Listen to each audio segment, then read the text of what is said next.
We will begin in 60 seconds.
Kia ora tata. E te iwi, kia ora tata. Ka te huri no. Hara mai, whakatau mai, ki te kaupapa, tūrua o tara. Welcome to this second installment of today's kaupapa. No reira, tēnā koutou hara mai. Ka te rā anō, ka huri anō tō tātane whakaro ki runga aka ki te wāhi ngaro, ki tō tātou kaihanga. Again, our first of our thoughts is to our Creator, to invite His blessings to be with us in our deliberations this day. Kia ora tātou. Nō reira e tō mātou matuitarangi, Almighty Heavenly Father. Kei te tau pai hoki mātou anō o whanana kei mua tō aro. We again become before Thy presence and ask Thee to be with us. Ka te rā whakataungia mai na manakitanga ki rungia mātou. We ask for Thy blessing to be with us. Kia hāpai tia mātou, kia takoto pai, nā kōrero o tō oranga haere o tō tātene whānau, tātene iwi. We ask to be with us, bless us in our deliberations for our wellness journey, for our people, our whānau, this time. Nō rea te matua whakapiri mai. Ka te rā ki te moihake nā i nei ahuatanga. You understand and know there's nā ahuatanga pāne ki tō mātene matenui, e horehia mai hoki nei ki runga tātou, ki runga tō tātene whenua. These pandemics which have spread over our people and in our land. Nō reira mana ki tia mai mātou, kia takoto pai nā ahuatanga o tō tātana oranga hei. So bless us to be able to deliberate and lay forward our discussions for our wellness journey.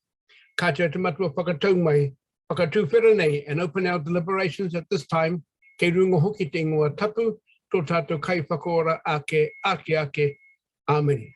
Nō reira nō hoki nei e te iwi, e mataki mai ana, e whakaronga anō ki nei ki a tātou hara mai, whakatau mai. Ka te rā huri no, tēnā koutou,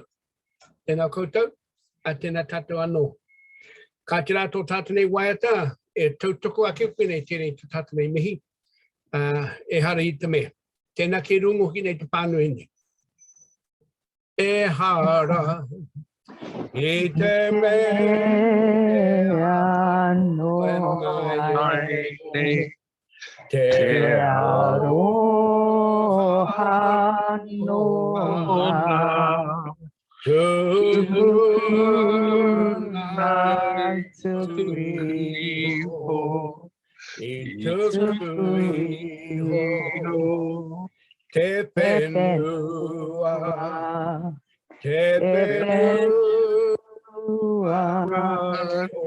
oranga mo te iwonga tupuna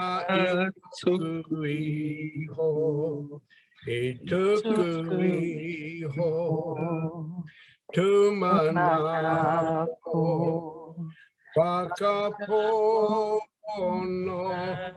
te menui ko te aroha noa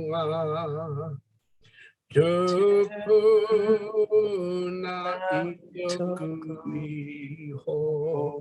i tuiho Ātara mihinu e tēnei kia tata.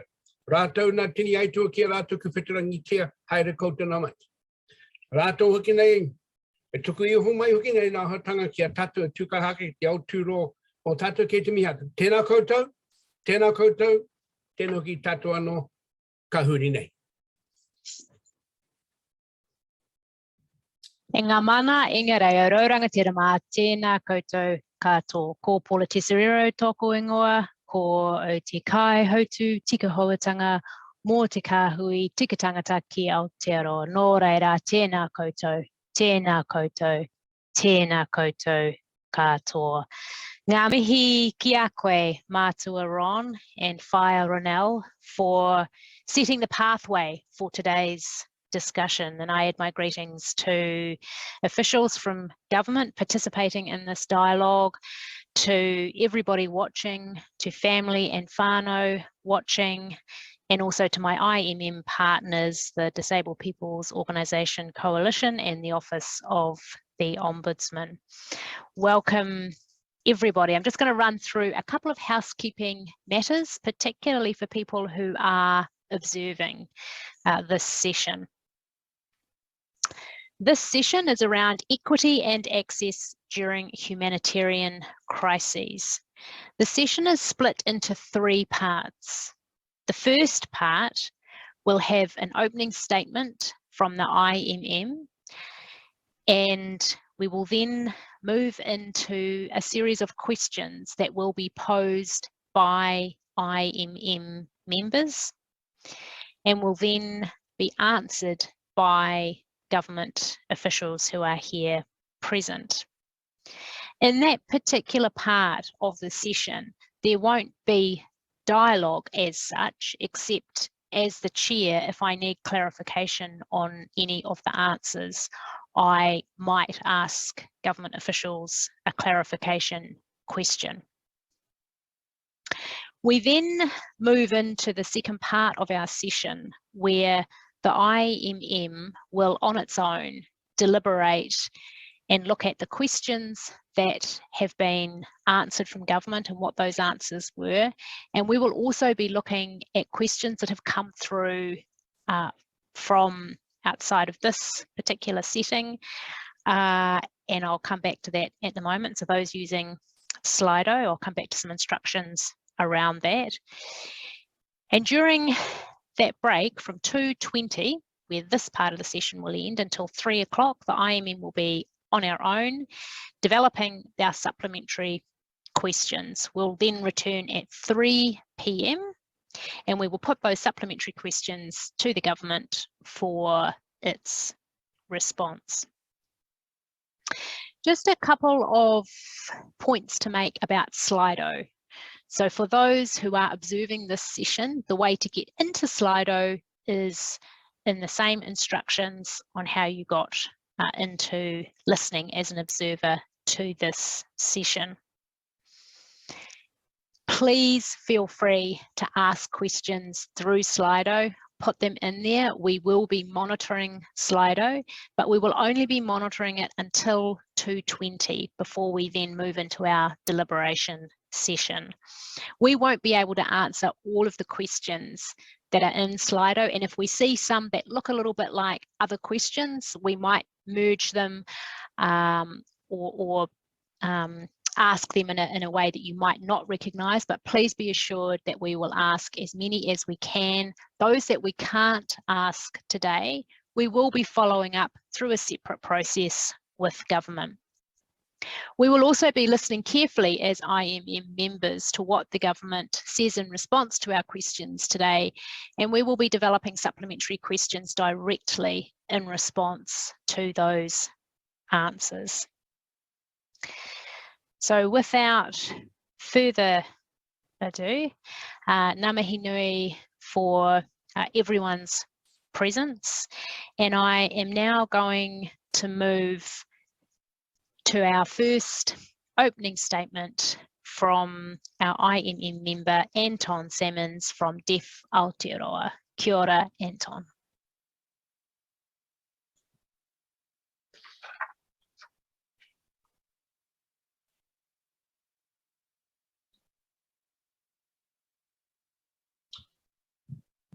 Thank you, Paula. The COVID-19 emergency exposed many inequalities for disabled people. These were present before the pandemic, but they were exacerbated during the emerging response. Due to many factors such as poverty, disabled people were even further disadvantaged during this time. In some cases, they feared for their lives due to a lack of information and also cuts in service provision. COVID-19 is of particular concern to many disabled New Zealanders, and this is because disabled people are more likely than non-disabled people to have support needs that require close contact from community care workers or support workers. They have increasing risk in reducing the ability to physically distance. Some disabled people live with compromised immunity, making them more vulnerable to COVID-19 complications. Many are living in group homes or residential care facilities that have a heightened risk of getting COVID-19 through close contact clusters. And the recent easing of restrictions to contain the outbreak, Omicron in particular, has once again highlighted the inequalities disabled people face in humanitarian crises. The government urgently needs to ensure measures are in place to protect disabled people during this outbreak. Making disability rights real in a pandemic. A key finding from that report was that disabled people experience delays receiving accessible information and communications relating to the emergency response. These delays prevented many disabled people from being able to make informed decisions about their safety and health during this time, in turn heightening both fear and anxiety. At that time, media reports, both international and domestic, were comforting non-disabled people with the assumed knowledge that COVID-19 would tend to mainly cause hospitalization and death for disabled people, those immune compromised, and the elderly. There was a lot of conjecture in the community that do not resuscitate orders may have been put in place for these groups without discussion or consent. There were also reports of disabled people's essential services being cut without due notice. For example, an older person with a learning disability had his support cut for shopping, and he did not know how to do this on his own. Panic buying cleared the supermarket shelves of essential items. And this meant that for many disabled people, due in part to issues like poverty, were unable to stock up, and they had difficulty sourcing a number of essential items. Disabled people need to be informed during an emergency situation so that they can make decisions about their own health and safety. And support services must also remain in place in order for that to happen.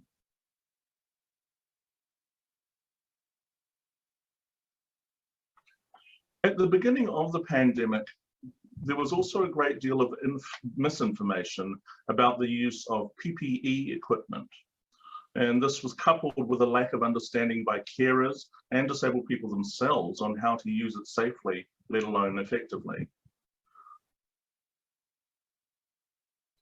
Also of concern was the lack of availability of PPE throughout the country. And in future, government needs to ensure resources and processes will be in place for the next humanitarian and emergency situations. This must be planned for. During emergency situations, disabled people are faced with more challenges and barriers than the non-disabled population. And this puts disabled people at serious risk. And these risks need to be managed in the future to ensure equitable outcomes. And it is more important than ever for government to prioritise the protection of disabled people in the face of the Omicron outbreak. And that leads me to our first question for officials. What measures are government agencies putting in place for current humanitarian emergencies and in preparation for the future to ensure that in an emergency response, disabled people do not lose essential services, and that and can ensure that their day-to-day care and other essential support requirements do remain in place. Thank you.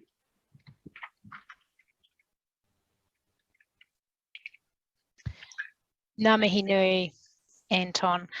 I'm going to move in a couple of moments to our first question. Can I just make 2 points before government officials respond? The first is, can you please face the screen and be as close to the camera as possible for those members of our community who rely on lip reading?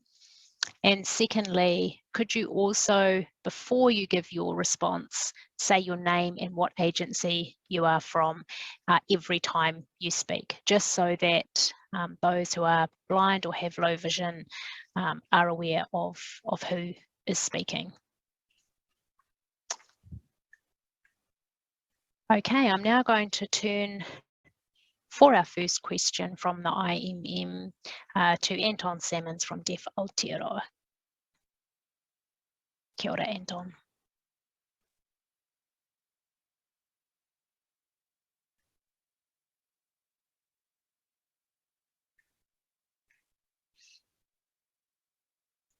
I'll repeat the question again. What measures are government agencies putting in place for current humanitarian emergencies and in preparation for the future to ensure that in an emergency response, disabled people do not lose essential services and can ensure that their day-to-day care and other essential support requirements do remain in place? Thanks, Anton. Can I turn, Anthony, to you in the first instance to respond? Kia ora, everyone, tēnā koutou katoa. In regards to this question, this is probably best fielded by those agencies who provide those essential services. However, I do expect that it will come up as, sorry, I didn't introduce who I am, my apologies. I'm Anthony Frith, I'm Manager of Communications for the National Emergency Management Agency. So I'm expecting this will come up as we work through the Emergency Management Regulatory Framework Review. What that involves is the development of a new emergency management bill, a review of the National Civil Defence Emergency Management Plan, and a roadmap for the National Disaster Resilience Strategy. And this will ensure that our emergency management system is inclusive and modern and fit for purpose, and it will give effect to the National Disaster Resilience Strategy, which takes an all of government and all of society approach that places a strong emphasis on the importance of disability inclusive planning, response and recovery across the board. Having said that, I'll probably defer to my colleagues potentially in MSD and health in regards to the crux of the question. Would anyone like to go first?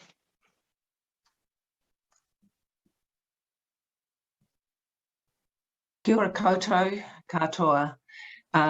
Ko Adri Isbista, toka ingoa. It's a real privilege to be speaking to you today on behalf of the Ministry of Health. I am the DDG, Deputy Director General for the Disability Directorate. Before I start my my narrative, I just really want to acknowledge the opening statement. Thank you.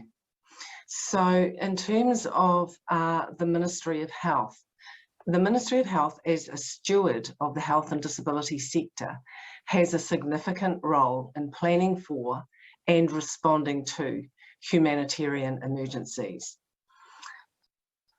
The Ministry of Health also leads the National Health Emergency Plan. This is a framework for health and disability sector that was first published in 2015. I'm going to call it the NHEP. This is a key emergency management document for the health and disability sector. The purpose of the NHEP is to provide the strategic framework to guide the health and disability sector in its approach to planning for, responding to, and recovering from health-related risks and consequences of significant hazards in New Zealand. It clarifies how the health and disability sector fits in the context of New Zealand emergency management. It specifies roles and responsibilities at all levels within the health and disability sector across the 4 Rs: reduction, readiness, response, recovery of emergency management. In emergencies, the Ministry of Health, district health boards, and other health service providers are expected to activate their response with the aim of minimising the impacts of the emergency on their populations and of maintaining services to the greatest practical extent. In general, the health and disability sector is expected to coordinate a national, regional, and local health service response to emergencies, develop and disseminate health messages, as well as support the welfare activity and support civil defence emergency management groups.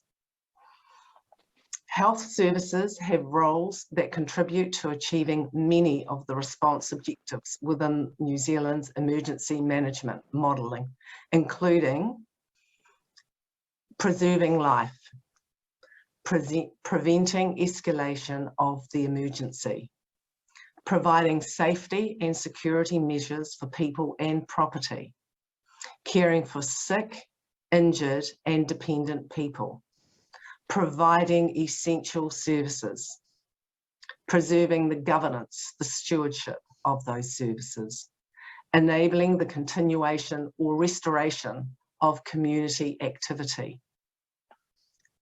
The NHEP is due for review and updating. The Ministry of Health will commence this once the health system transformation is completed. This will incorporate lessons from the New Zealand's COVID-19 health response and engage widely, including with the disability and family, whanau, carers sectors. Health security is a broader work program for the Ministry of Health. Health security is an international term that looks at preparedness for public health emergencies. The Health Security Work Programme aims to identify what is needed to achieve health security in Aotearoa, New Zealand, to protect our people, communities, and their whakapapa from threats to health. Initial work has focused on the foundations for this work, specifically te tiriti, commitments, and equity, in the context of all hazards, preparedness and response, ranging from measles outbreaks and pandemics through to cybersecurity, threats, antimicrobial resistance, and climate change. The equity and population health approach to both the NHEP and health security requires the identification of populations and communities of interest, including those that may be more vulnerable in an emergency and experience the poorer outcomes. Disabled people, particularly tangata whai Kahamadi and Pacific disabled people and their families and whanau carers, are clearly a priority group. Engagement with disabled people and their families, whanau, carers, and the collection and use of disaggregated disability data are essential to this process.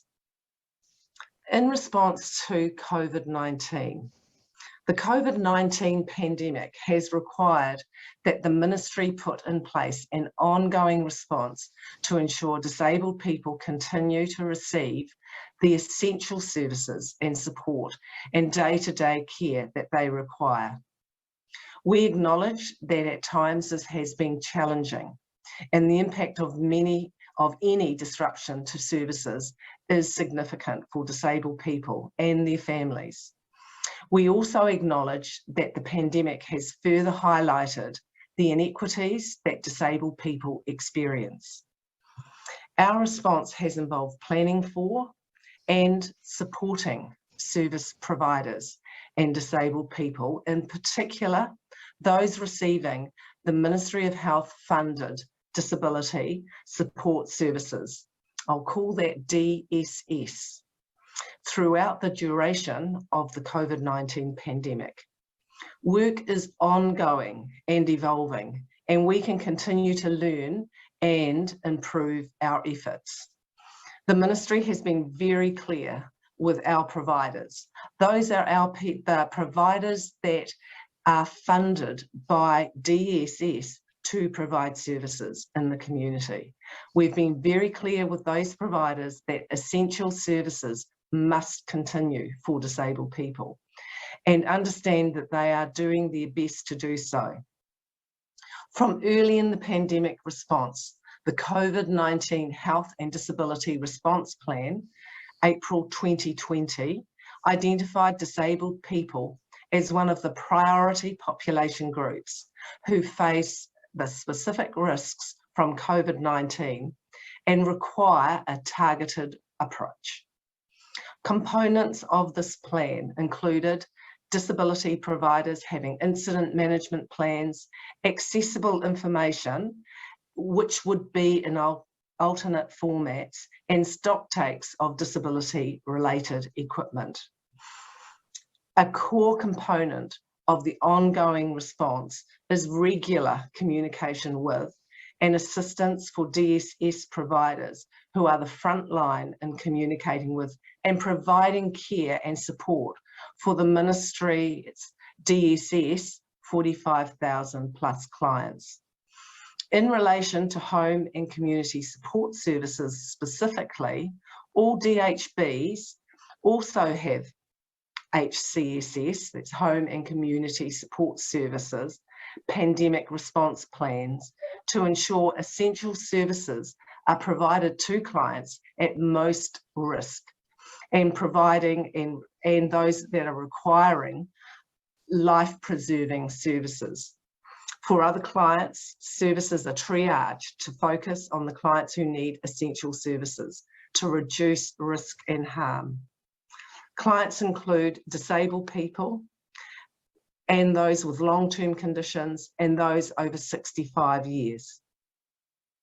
The Ministry also continues to work and communicate with disabled people's organisations, DPOs, to find solutions that will address issues such as workforce shortages, access to testing, and continuity of care for disabled people throughout the COVID-19 pandemic response.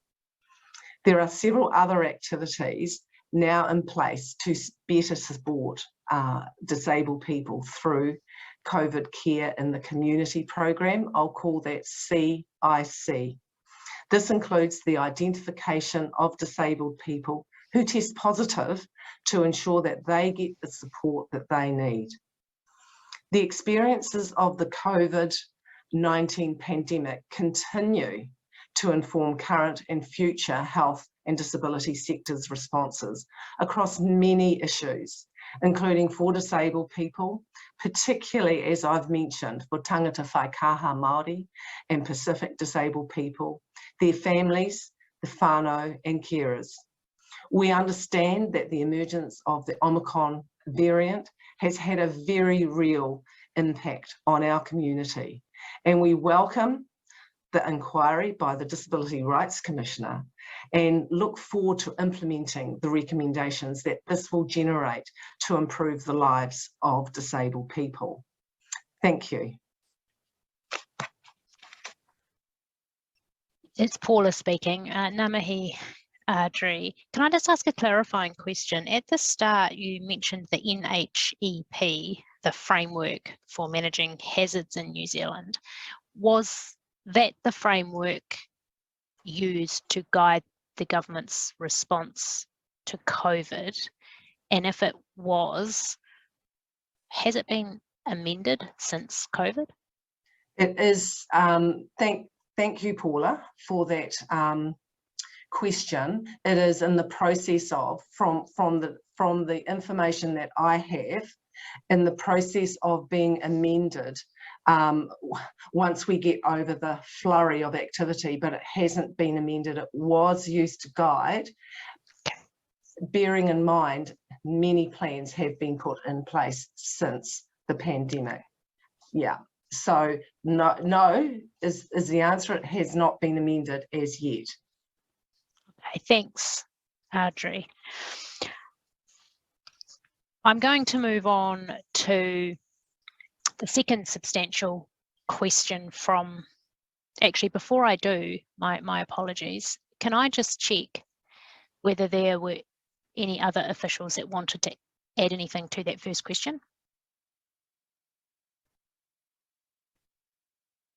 Paula, one of the issues that was mentioned was accessible information, and so I thought it would be useful to talk about what has happened in terms of accessible information. Sure, please go ahead, Anne. So I'm Anne Hawker, I'm the Principal Disability Advisor at the Ministry of Social Development, and I have responsibility for coordinating access to alternate formats for all of government. And that's part of the work of the Accessibility Charter that all 40 government agencies have signed. It would be fair to say that the work of the team, which involves providing advice from the 3 print disabled DPOs, which include Te Whai Te Rawa, People First and Association of Blind Citizens, is crucial in getting information back around hearing what is required in terms of alternate formats. The question was raised around the speed at which information is provided. We have been very clear, and I think one of the things that we've seen throughout the pandemic has been A, an increase in the volume, and B, an increase in the turnaround time in terms of getting alternate formats produced. One of the things that has, and we acknowledge this, is making sure we get the information to translate into alternate formats. We've been very lucky with the relationship we have with both DPMC, and we've had various officials from the Ministry of Health that we've also worked with to ensure we get that speed of information. So we're always aiming to improve our service. I think since beginning of, and I think one of the things that's interesting is that what we've seen here is that particularly recently, the speed at which material has changed.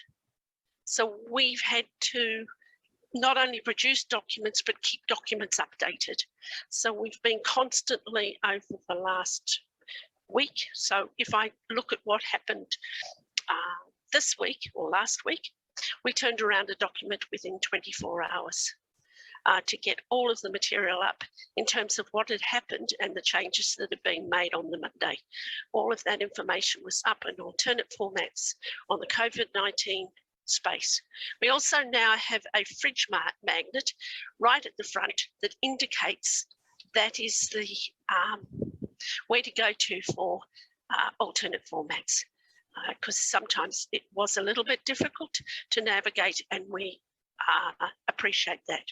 Also, I think the other thing we've worked quite clearly with is, yes, information digitally is important, but we do know that the community is digitally excluded. So we've also been very clear about it's not only about producing alternate formats, but making sure the material is delivered to the community through a variety of mechanisms, particularly for those who are digitally excluded. So they do have access to the information. And one of the things is, not only do they want the general information, but they also has been identified required information specifically to their needs. And that's the part that we are now really concentrating on, is making sure we get information specifically to their needs. The other thing that happened during this time that was really important, and I think quite a significant change, was educating around the importance of supported decision-making in terms of a humanitarian crisis, so that people don't lose that ability to make their own decisions. So we use this as an opportunity to educate people around particularly decisions around vaccines. If you're living in a residential care, how you can still make your own decisions when you're in a humanitarian crisis. And I think that was taking an opportunity that existed that was really important to drive not only how you respond to a humanitarian crisis, but how do you use humanitarian crises to drive other important rights for disabled people.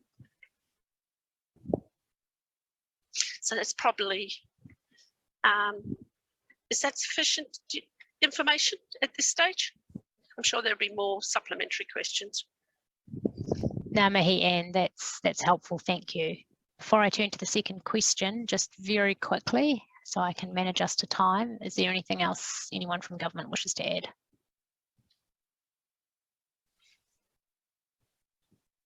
No. Thank you. Okay, I'm going to move on to question 2. And I'm going to turn to IMM member Alison Riseborough from the Muscular Dystrophy Association of New Zealand. Kia ora, Alison.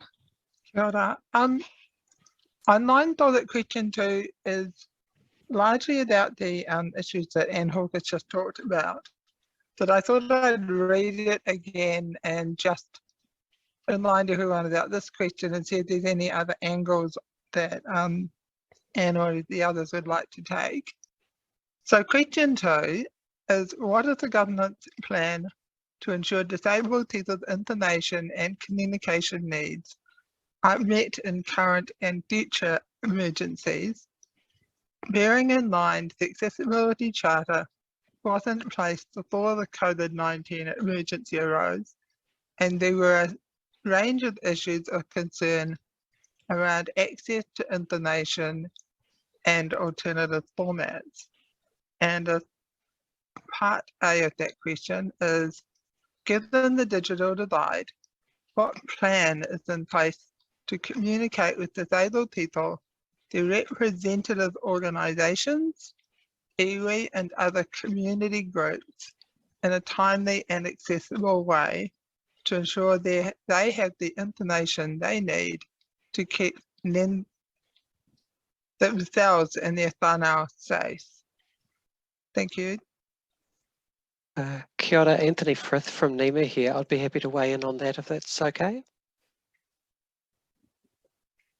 Please do, Anthony. Great, and I'm really just building on some of the fantastic work that Anne Hawker has talked to, and we have certainly lent heavily on Anne for her and her team's advice and wisdom. So to be really clear, everybody has the right to accessible emergency information before, during and after emergencies. NEMA has been actively championing and enabling the use of NZSL for communication of emergency information in recent years.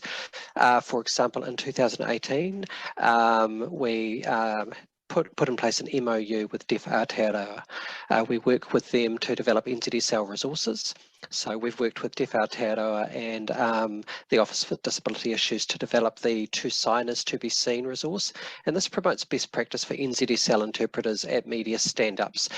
So for example, it's enabled us to work with our broadcast media partners to ensure that interpreters are filmed in a way that they are fully visible with no obstructions.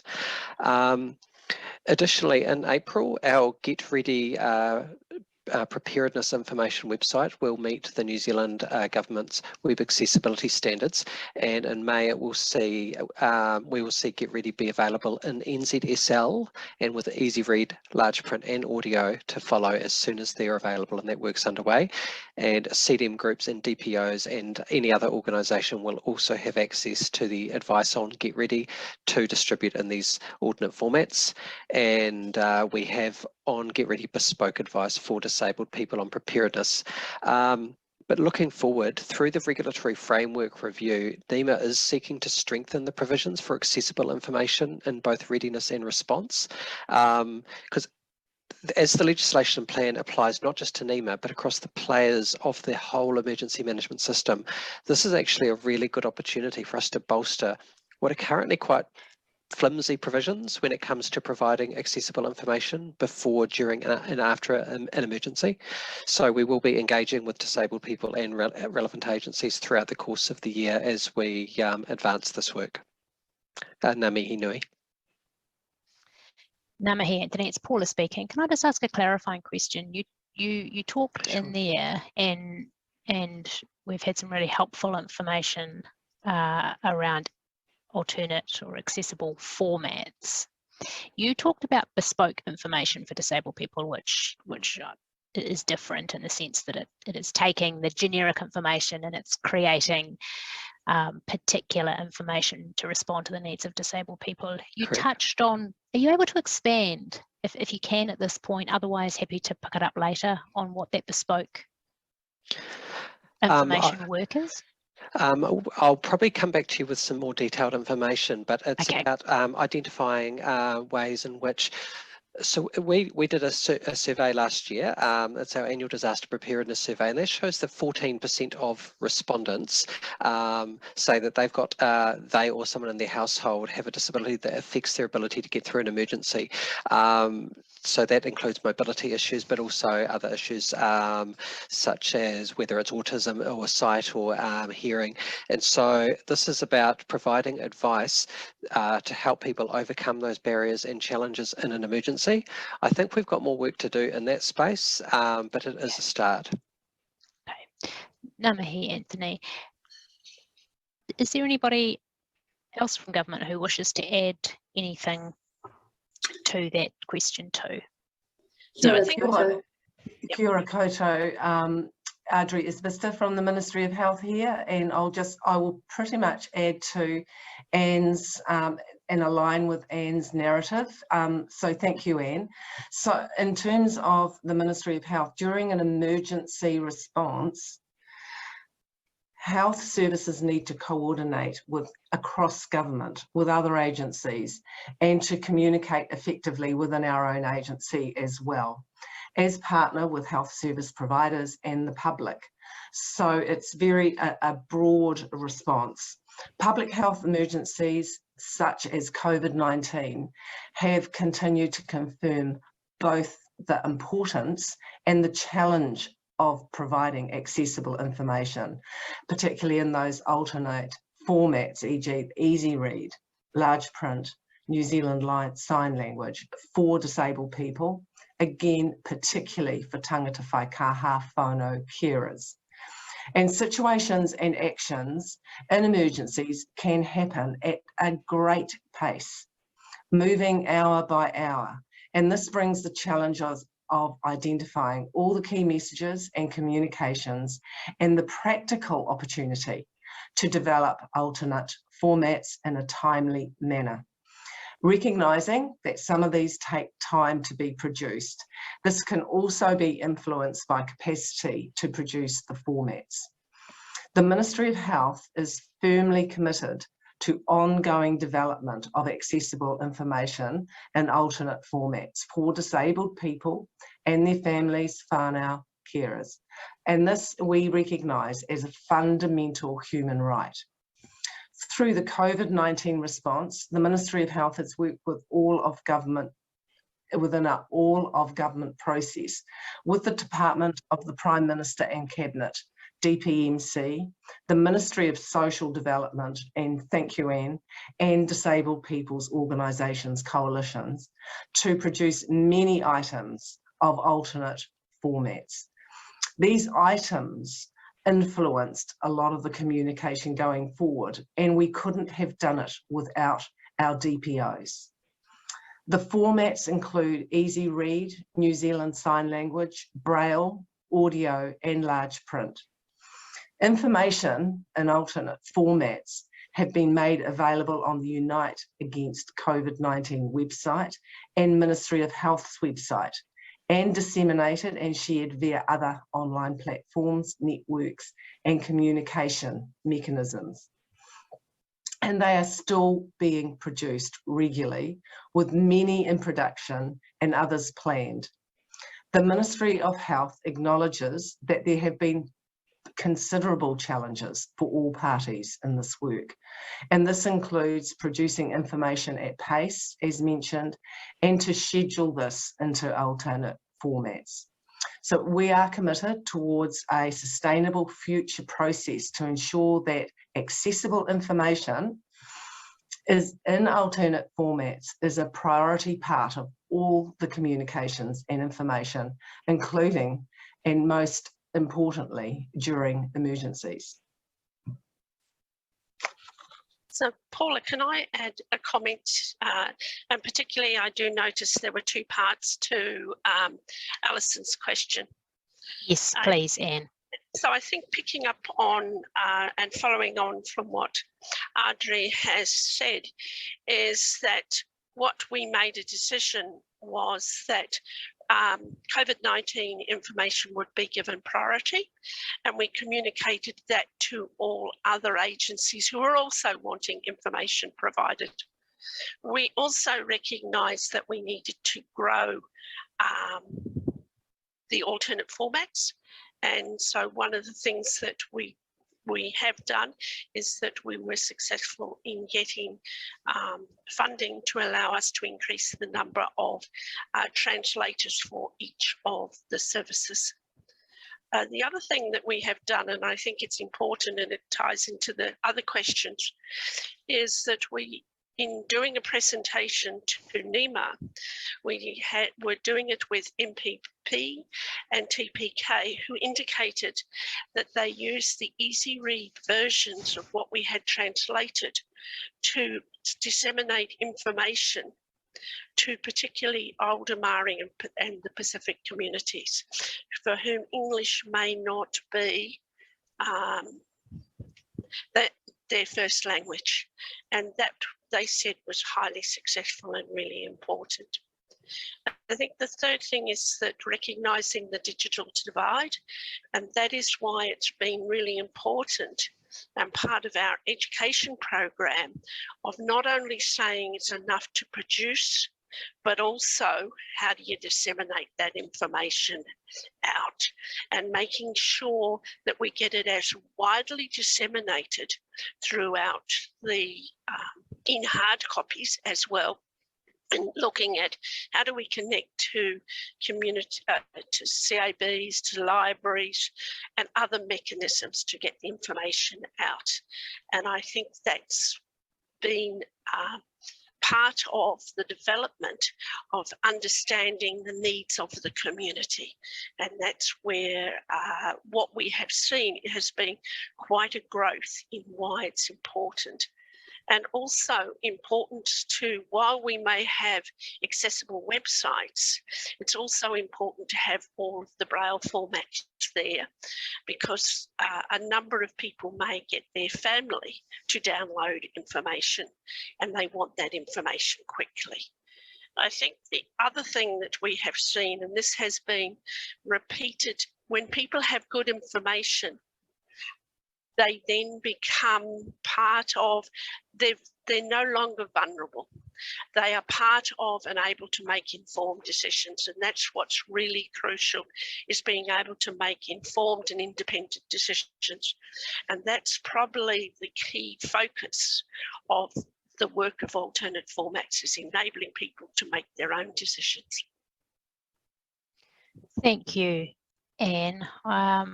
Thanks for that. Can I just understand, Carmel, you would like to make some comments? Please go ahead. Kia ora tātou, ko Carmel Aliaho from the Government Chief Digital Officer, GCDO. I just thought it would be helpful to update the forum on what the GCDO is doing. Our role in the sector is the development and management of digital for the state sector. And included in that, we are responsible for setting digital policies and standards. To answer the question, in the first half, The New Zealand GCDO has 3 initiatives that contribute to the government's plan to ensure that disabled people's information and communication needs are being met. Firstly is working to update the Web Accessibility Standard. The New Zealand Government Web Accessibility Standard is kept up to date with the latest international specification for web accessibility, the Web Content Accessibility Guidelines from the World Wide Web Consortium. This helps ensure that websites account for the advances in technologies and changes in the way that disabled people use the web today. The Web Accessibility Standard sets minimum accessibility requirements for websites, and it's required for all public service departments and signatories to the Accessibility Charter. The New Zealand Government Chief Digital Officer maintains the Web Accessibility Standards and is supported by the Digital Public Service branch of the Department of Internal Affairs. The Web Accessibility Standard is expected to be updated again later this year, when the new version of the Web Content Accessibility Guidelines is released. Secondly, with the new Web Accessibility Guideline, the GCDO is preparing a suite of practical guidance for digital practitioners on how to create and deliver web accessible content. Our purpose is to provide an easy and understand collection of guidance that summarise accessibility concepts and techniques, and also directs practitioners to reliable guidance that already exists online. So not recreating and recreating, which we know causes confusion. The project is a direct response to practitioners who have told us that they find web content accessibility guidelines very difficult to understand, and they don't know where to get reliable and authoritative guidance. And we've seen this as a theme coming through. Finally, around procurement options, the GCDO helps government agencies to procure web accessibility advice and related services, supporting their delivery of accessible web information and communication. This occurs through an all-of-government procure mechanism, and we've called this marketplace, and that makes it easier for New Zealand government agencies to find procurement suppliers of digital services. This includes a web accessibility services catalogue with a number of suppliers that have been formally tested and vetted to ensure that they have a reliable degree of web accessibility and expertise. And this is just for the main answer to your question. It excludes the second half, so question part A. Thank you. Ngā mihi, Carmel, thank you. That was helpful. I'm going to, unless there is anyone else from government who had something planned to say, Audrey. Oh, yeah, kia ora. Audrey Isbista, Ministry of Health. It's very quick, so don't worry. The Ministry does acknowledge that some disabled people may not actually use digital devices and information consistently. There is a lot of reasons for that. Feedback we're getting is about cost, access, digital literacy, and remoteness. And other disabled people are heavily reliant on digital services and processes for information and communication. The Ministry also recognises the need to develop an accessible digital channel to enable disabled people to access and control their health, disability and accessibility data effectively. And finally, the review and update of the National Health Emergency Plan and Health Security Work Programme will include consideration of digital issues for disabled people, particularly tangata whaikaha Māori and Pacific disabled people and their carers. Thank you. Kia ora, Paula. Brian speaking. I just wanted to mention the digital inclusion work that's happening across government. That's certainly identified, this is in response to a crisis, but it has certainly identified disabled people as clearly on the wrong side of the digital divide. They've identified that devices alone are not the solution, that devices plus training plus developing trust in the internet are the key things. So that's work that's ongoing that I can actually send to the IMM just again, because I think that's a really important context for this question. Thanks, Brian. That would be helpful if you could. Paul, is there something I could just say as one last thing? And I think one of the things that it's not only alternate formats, but one of the mechanisms that has been used has been advertisements to disseminate information. And so making sure they are also A, accessible, and B, have within them disabled people as role models has been an important development that has occurred during this pandemic, and we're hoping it continues to happen so that people understand that we need things like captions, picture-in-picture, and audio descriptions, so that there is not another mechanism by which disabled people are excluded, and also working with the various channels who use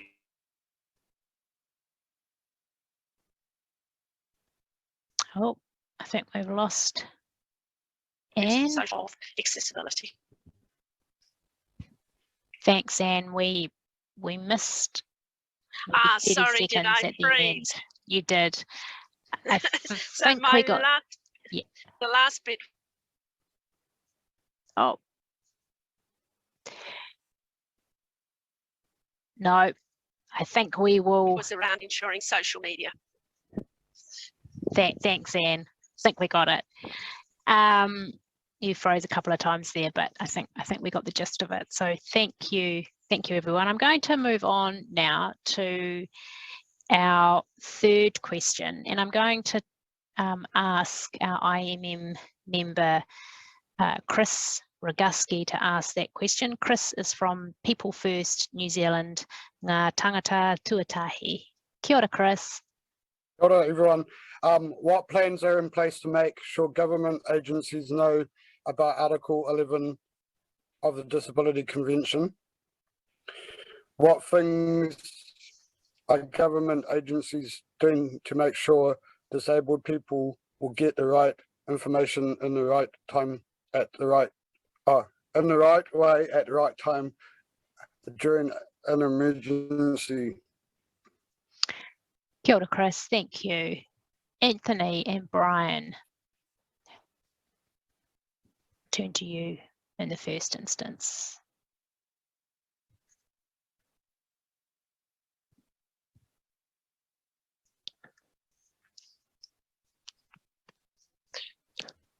Sorry, can you repeat the question, please? My apologies.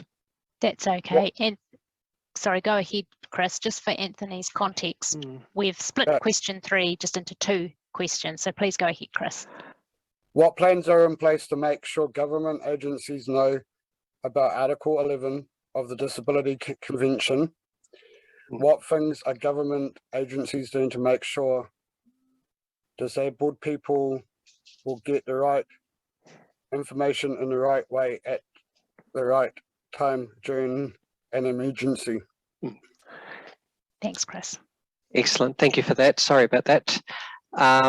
In regards to the Disability Convention, we are aware of it at NEMA, and we are, as we are of our Sendai framework for disaster risk reduction commitments. So I'm not aware of a formal workstream or reporting regime associated with it, but it will certainly be used as a yardstick to help gauge whether the provisions in the regulatory reform framework are fit for purpose.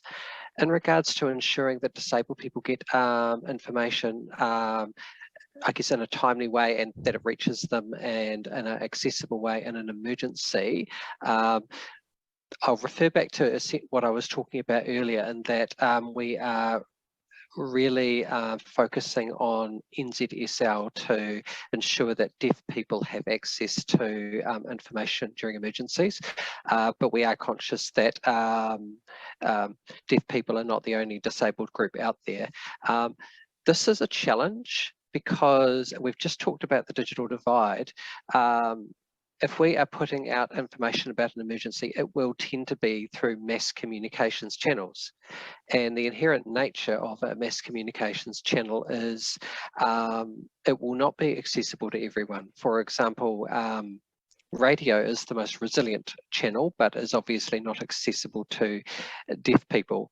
That is what we are looking at pushing a little bit more on in the regulatory framework review, to ensure that lead agencies such as CDM groups and other agencies are doing work in peacetime to ensure that they have a multitude of channels up their sleeve, and that they're working closely with their communities to ensure that there are arrangements in place for those communities to get that information.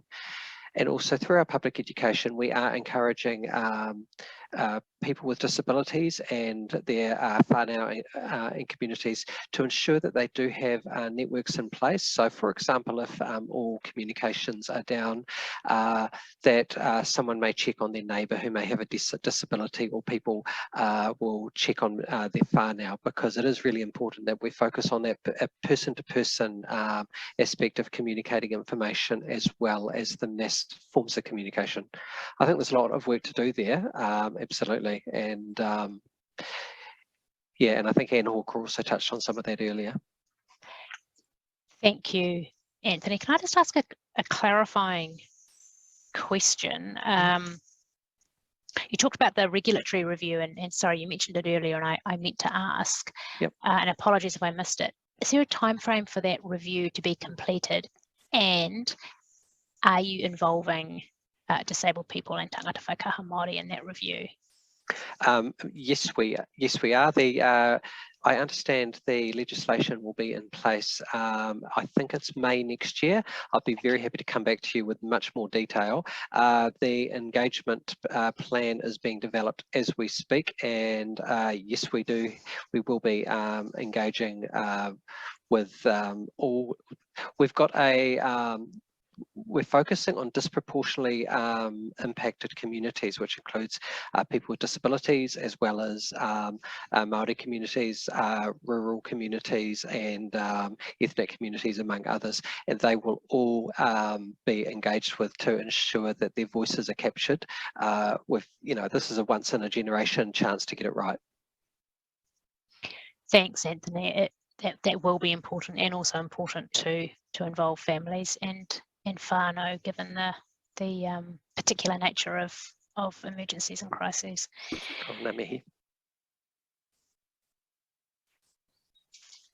Is there any other officials who wanted, who had information to respond to question 3? Brian. Oh, you're on mute, but I think you were saying no.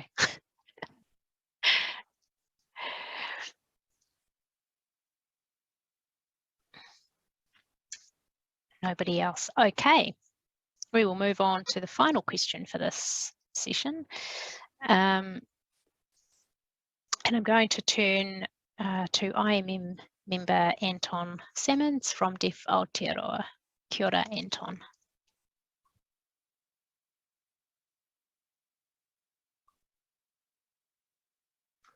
Hi, everyone. So question 4. What plans are what data and evidence is the government collecting around those whose services are or have been interrupted during the COVID-19 pandemic?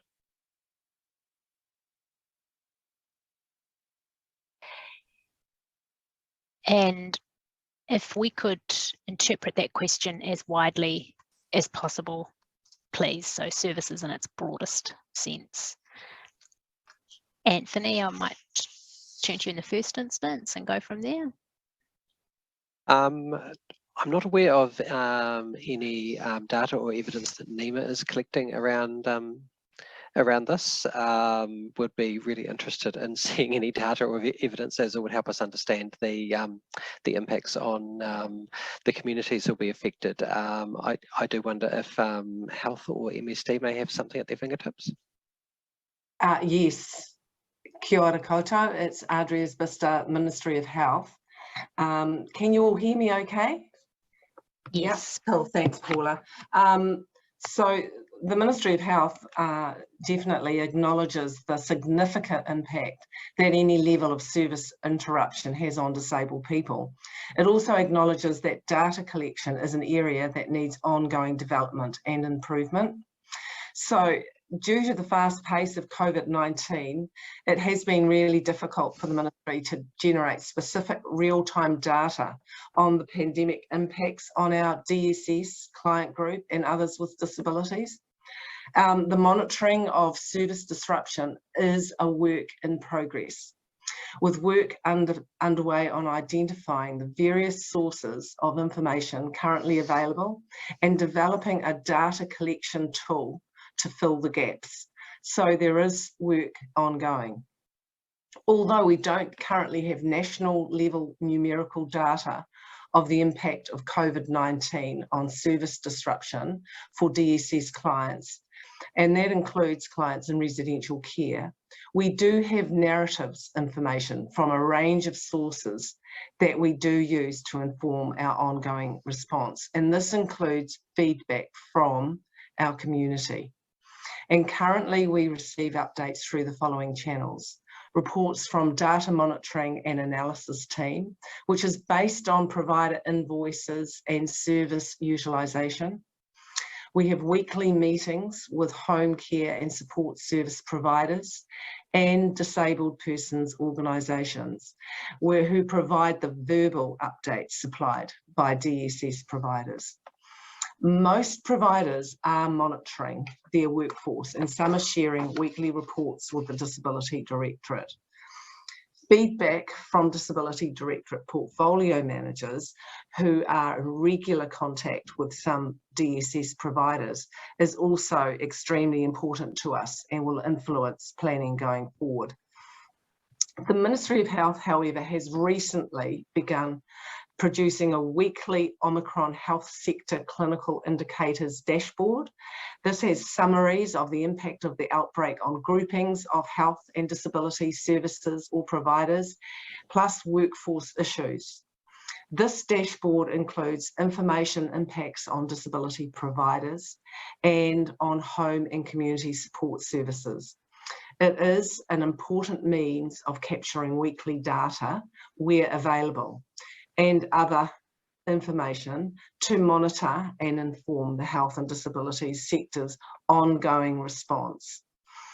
The Ministry is aware that some DHBs have begun collecting regional data about service disruption, and the Ministry of Health Workforce Directorate and disability support providers are currently working together under urgency to find solutions that will ensure continuity of care for disabled people throughout the Omicron outbreak. This actually includes setting up a way to monitor the impact of Omicron on the disability sector in real time. For instance, the number of support workers currently unable to work due to COVID-19. As I said, there is ongoing work, and I believe it will continue into the future. Thank you. Ngā mihi, Adri. Can I just ask a clarifying question? And, Sure. and if you don't know the answer, it's fine to come back to us. Yeah, that real-time dashboard, Yeah. or the dashboard information you referred to, does it collect information about disabled people who are hospitalised or die from COVID? That does not collect that at the moment. From what I know, Paula, we are hoping that that will happen in the future. We're working on it's called a PPNHI, Data and Digital Program of Work, which disabled people's organisations are involved with, which is disability identity within a national health index, which will then capture that it's a patient profile tool. But it's not happening now. So that's all I can say really. But Thanks. it's ongoing work. Yeah. Thanks, Adri. And sorry, maybe I I'll put this question back to you, but fine if you need to come back to us just to clarify further. I talked about the dashboard just because you'd mentioned it. Does your answer mean the government is not able to identify disabled people who have been hospitalised or died from COVID? Yes, it does mean that, because unless they have it identified in their National Health Index number. But what I was specifically talking about was service disruption and how that might affect the community as well. So we are getting real-time data on that. Okay. Yeah. All right, thank you for clarifying that for me. Was there any other? Paula, can I just sure. say that DSS, so Disability Support Services, we have a monthly report on incidents in the community, etc. And but that only covers our providers.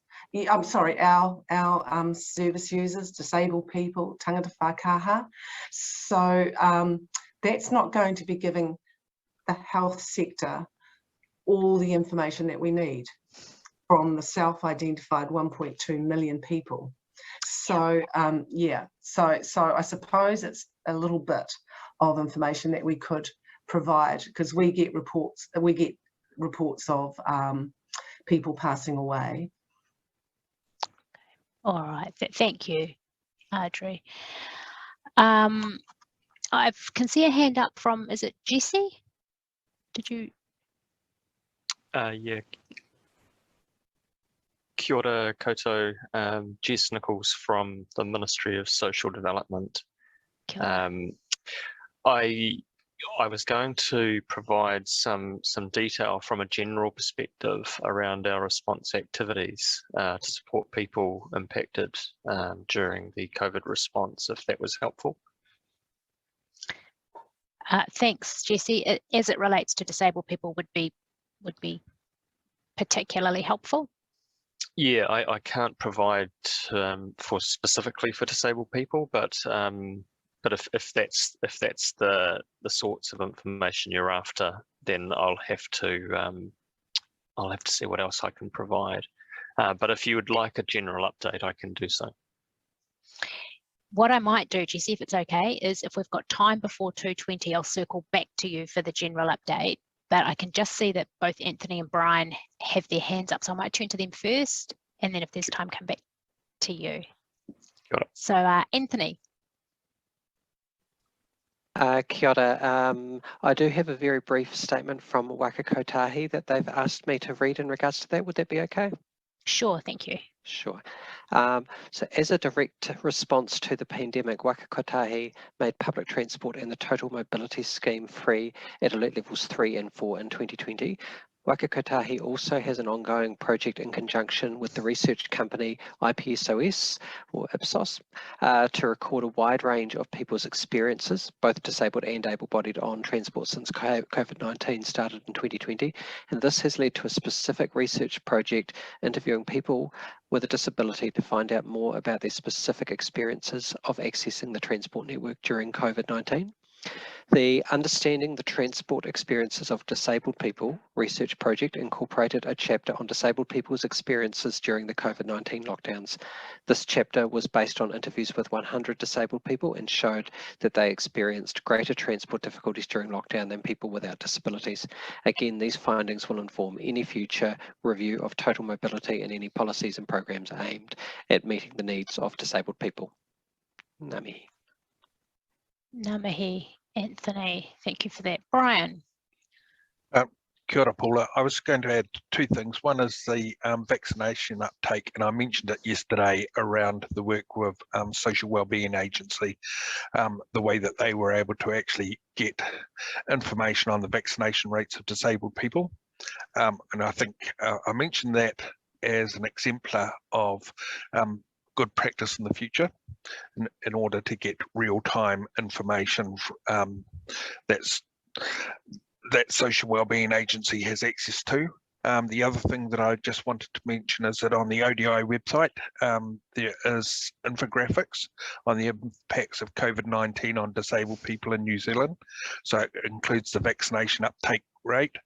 It includes health impacts that were made available through the Health Quality and Safety Commission in 2021. And that looks at things like accessing GP services through video call out. It compares disabled people's access and satisfaction with that compared to non-disabled people. And it also includes data from the New Zealand Health Survey in 2019. So 3 data points. I know this is really boring for people that don't like data, but exciting for those that do. It has comparison of disabled people and non-disabled people, 3 data points from 2018, 2019, 2020. So that impact can be seen there, as well as the employment impacts. So we've tried to capture as much of the data that we could see across government that would give a picture of the impact of COVID-19 on disabled people. Thanks, Brian. I can't see anyone else's hand up, so I might just, we've got, perhaps just, Jessie, if you could do that update, but just in 2 minutes would be helpful.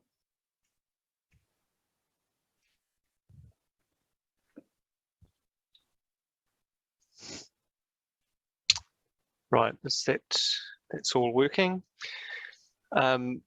So you'll be aware that the Ministry of Social Development has been responsible for the coordinating the welfare response for the Omicron outbreak, and we've set up a group of agencies and community supports to ensure that we can support as many people as possible to self-isolate safely and comply with the health restrictions.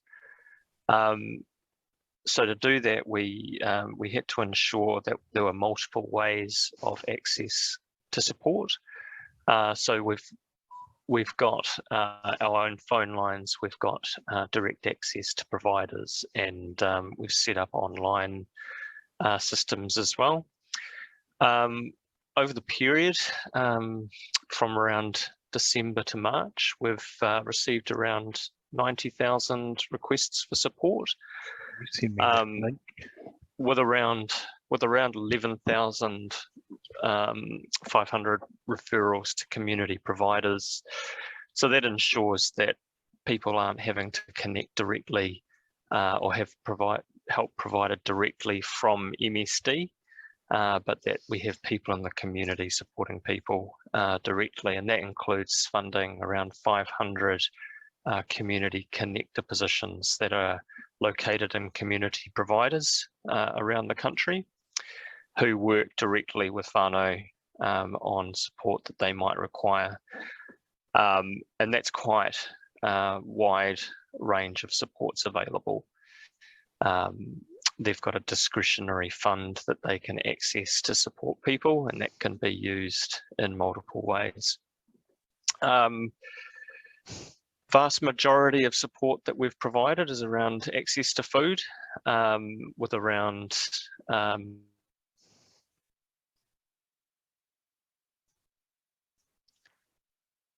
You've frozen, Jessie, but I was probably going to have to probably cut about you off. 90%, and through the networks that we've stood up.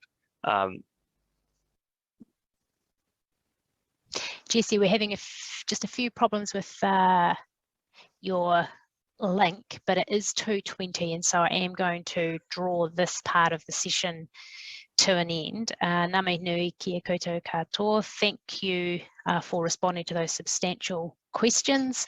We are now going to take a break, and we will deliberate as an IMM only group and look at the questions on Slido and develop our supplementary questions. So we look forward to seeing everyone back here at 3 p.m. Ka kite.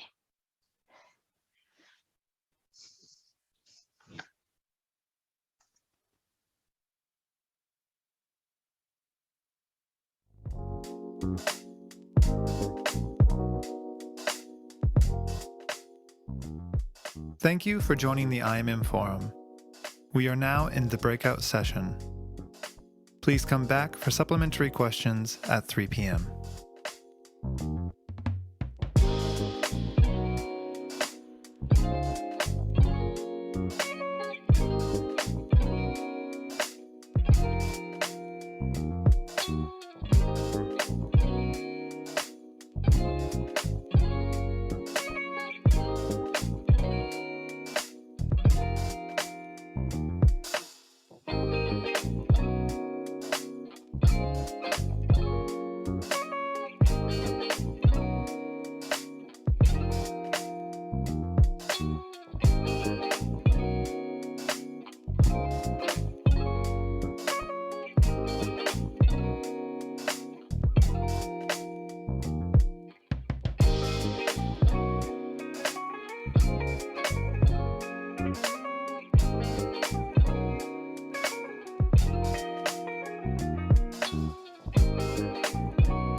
Thank you for joining the IMM Forum. We are now in the breakout session. Please come back for supplementary questions at 3 p.m.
Thank you for joining the IMM Forum. We are now in the breakout session. Please come back for supplementary questions at 3 p.m.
Thank you for joining the IMM Forum.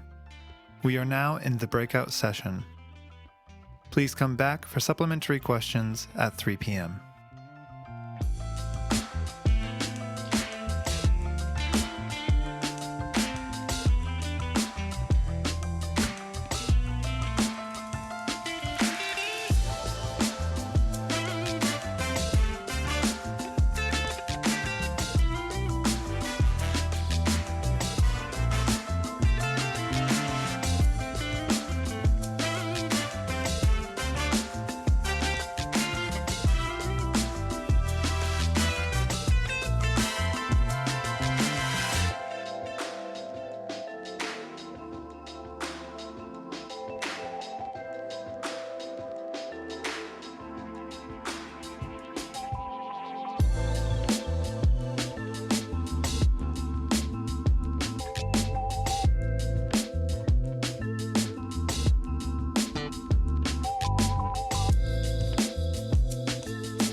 Thank you for joining the IMM Forum. We are now in the breakout session. Please come back for supplementary questions at 3 p.m.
Thank you for joining the IMM Forum.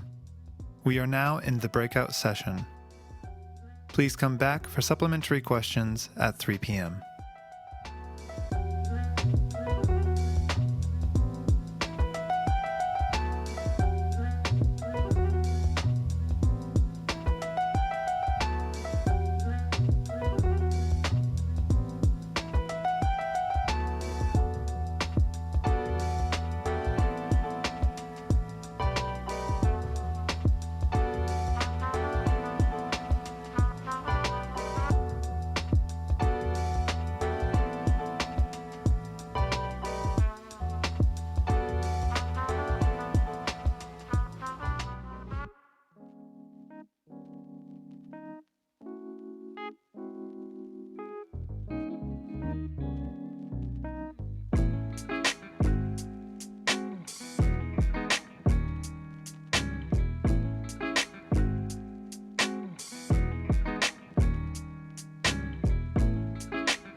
Thank you for joining the IMM Forum. We are now in the breakout session. Please come back for supplementary questions at 3 p.m.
Thank you for joining the IMM Forum.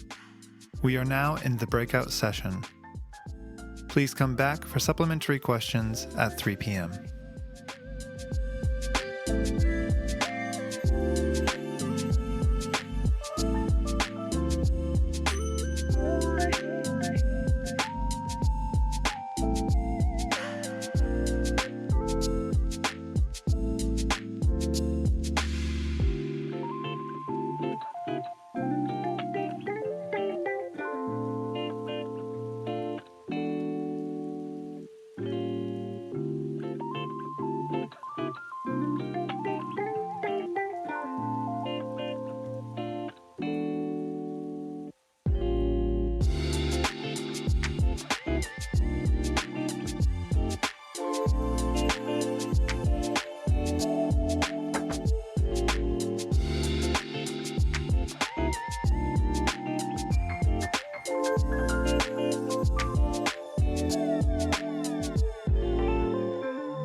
Thank you for joining the IMM Forum. We are now in the breakout session. Please come back for supplementary questions at 3 p.m.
Thank you for joining the IMM Forum.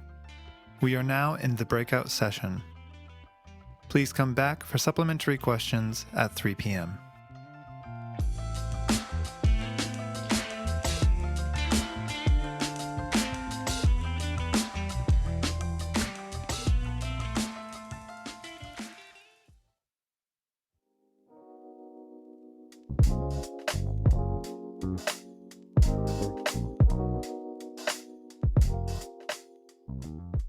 Thank you for joining the IMM Forum. We will be beginning shortly.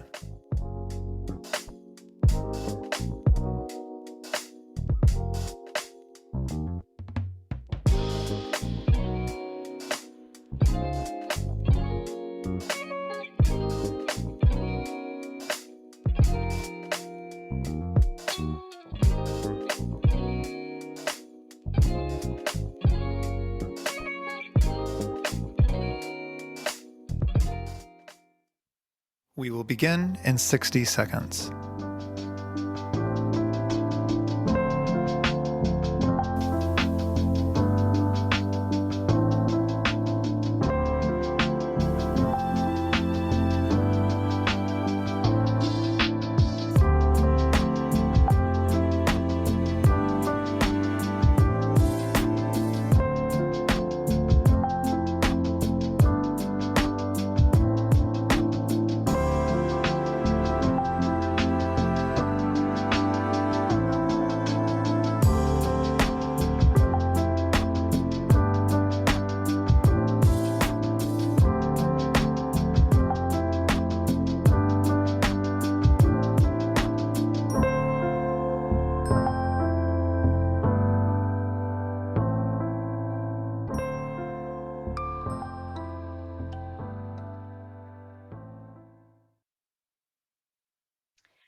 Nā mihi nui kia koutou katoa, no mai haere mai. Welcome to the third and final part of today's IMM session and dialogue with the New Zealand Government on humanitarian crises as they relate to disabled people. Thank you to the government officials for coming back and for this next session, which is a really important part of the session because it is the interactive part of the session. We have a number of supplementary questions to ask you. Some build on the information that you gave us earlier and some seek to clarify. So thank you for the answers you gave this morning. Or sorry, not this morning, earlier this afternoon. Prudence Walker from the Disabled Persons Assembly is going to ask the majority of supplementary questions, interspersed with some supplementary questions that I will ask as chair, and I might ask some clarifying questions. So I'm going to hand over to Prudence Walker. Kia ora, Prudence. Kia ora, Paula. What improvements is the government committed to making regarding the COVID-19 pandemic to ensure disabled people aren't left behind?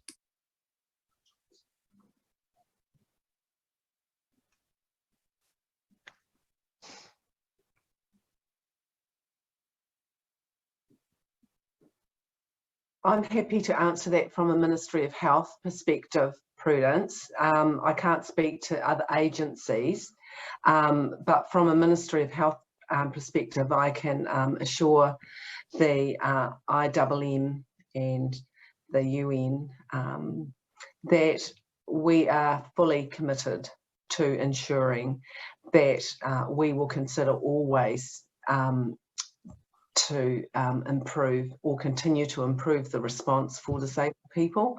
What I would like to do is invite one of our officials, Amanda Smith, to talk about some of the improvements that we've got underway, if that would help.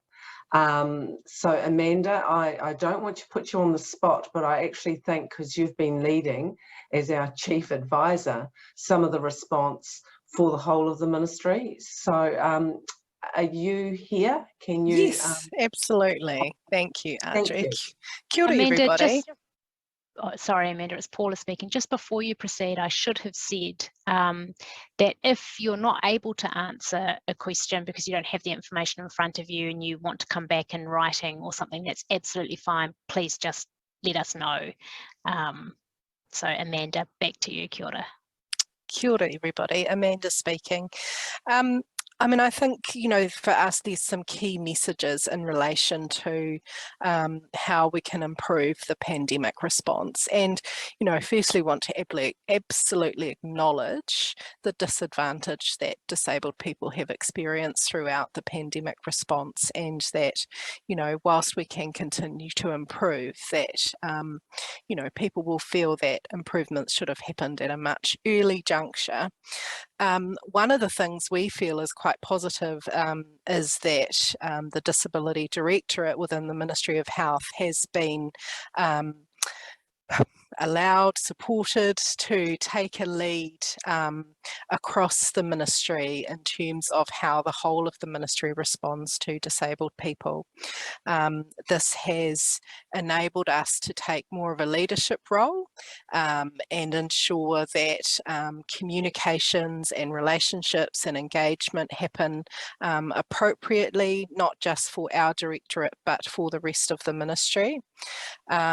One of the things, well, there's actually a few things we're doing, a lot of which Audrey has talked about already, but we have engaged PwC to do a really quick piece of work for us in terms of supporting us around some of the immediate actions. I think one of the things we absolutely recognise in terms of the pace of work that has taken place over the last couple of years, that actually there are still some urgent and immediate needs that need to be responded to for disabled people, and that is absolutely our priority. The ministry itself has also taken a greater recognition for disabled people, particularly with the development of the COVID in the community response for disabled people, and certainly there was a lot of work that was planned and underway before the Omicron outbreak, and that has had quite a significant impact. And that work is well underway now. And Audrey mentioned earlier that one of the key features of that was actually the ability to identify disabled people, but we also recognise that even before disabled people are identified as positive, that actually there's some needs that need to be catered to support people more appropriately and effectively. So I can say that the Ministry of Health is responding, and we're responding very quickly, and we're very quickly trying to get in as much resources as we can to support us with that goal. And that not only includes the work that we're doing across the ministry, but engaging other agencies at a wider system level as well, to see, to make sure we can get much quicker traction across government as well as within the Ministry of Health.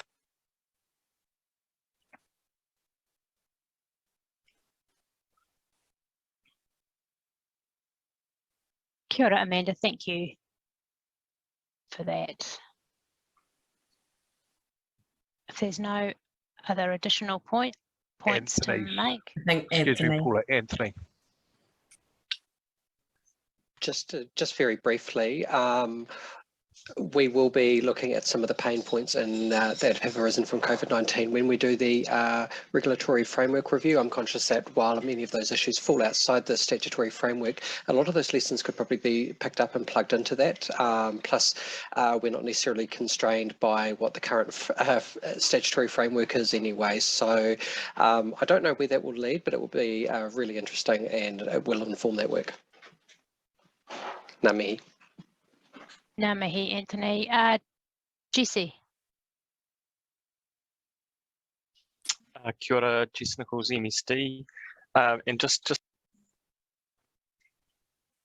You're on mute, Jess. My apologies. The Ministry for Social Development will also be engaging with disabled providers and parts of the community as we work on the transition from response into recovery, and to make sure that the way we do that is supporting the disabled community appropriately. So that is work that should be starting hopefully soon. Kia ora. Kia ora. Back to you, Prudence. Kia ora, Paula. How did the government incorporate its lessons from the Christchurch earthquake and its aftermath into its COVID-19 response and response for further emergencies?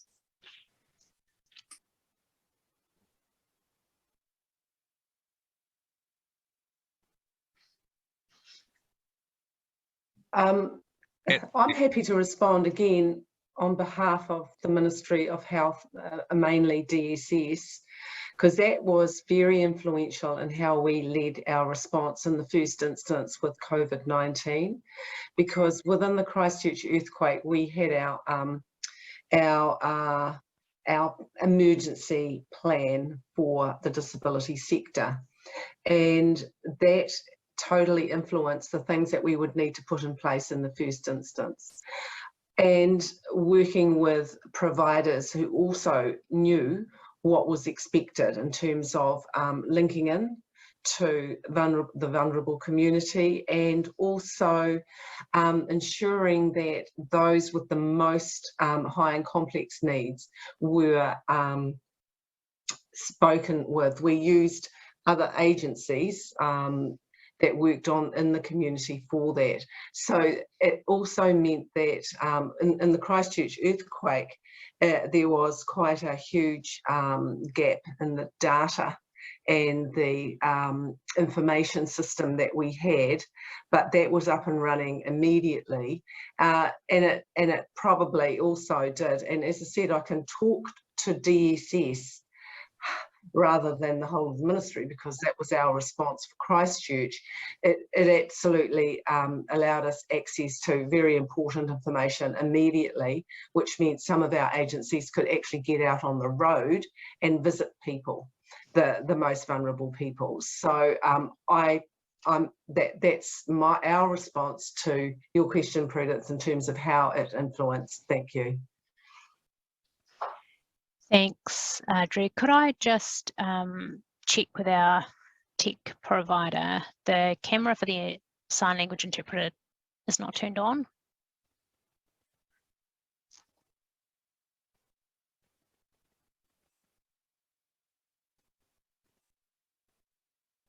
Yeah, we're good to go. Thanks for that, Josiah. Thanks, Audrey. Anthony. Again, just very briefly weighing in on this.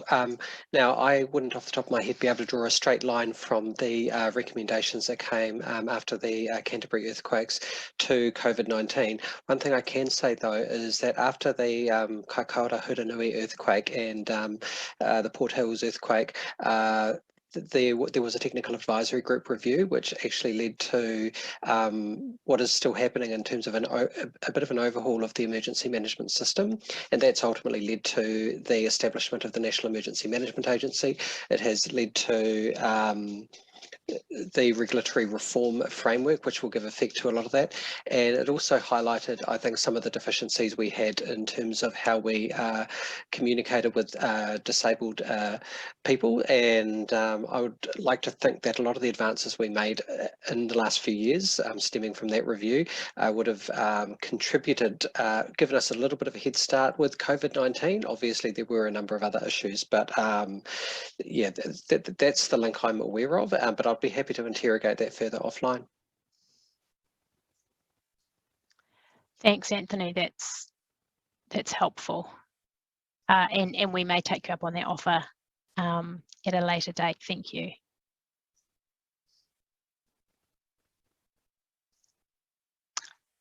Prudence, I think back to you.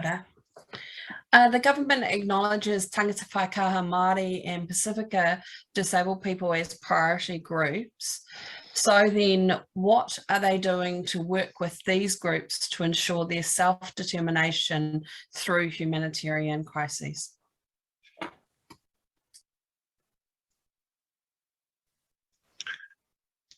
Kia ora, Prudence. Paula, Brian Coffey speaking. Can I pick this one up? I think one of the things that we actually learned through the vaccination process was that Tangata Whaikaha and Pacific Disabled really saw their services primarily coming through Māori providers and Pacific providers. And I think that was part of the success of the response, rather than relying totally on disability providers. So I think in answer to your question, we need to kind of recognise that community response and build on that in the future. And because this is based on Tangata Whaikaha and Pacific people identifying first as Māori and first as Pacific people in terms of where they will go for support. Kia ora, it's Amanda here. Can I just add a couple of points to that? Yes, please. I mean, I think from our perspective, the Ministry of Health absolutely recognises the importance of focusing on tangata whakaha and Pacific disabled people throughout all aspects of our work, not just COVID-related work. And there's also a significant focus on Māori and Pacific in the wider equity work that the COVID response directorate engages in. And we're fostering a more specific tangata whakaha focus in that work as well. We will absolutely ensure primary focus on that group in terms of the ongoing response and the planning around the wider ministry and wider government response. We've engaged with Te Ao Marama around this and have been very clear in terms of the ongoing work with PwC that that has to be fundamental to that work. I also understand that there was some quite useful information in yesterday's session that may mean we could come back with some further information on this topic. Thanks, Amanda. That would be helpful.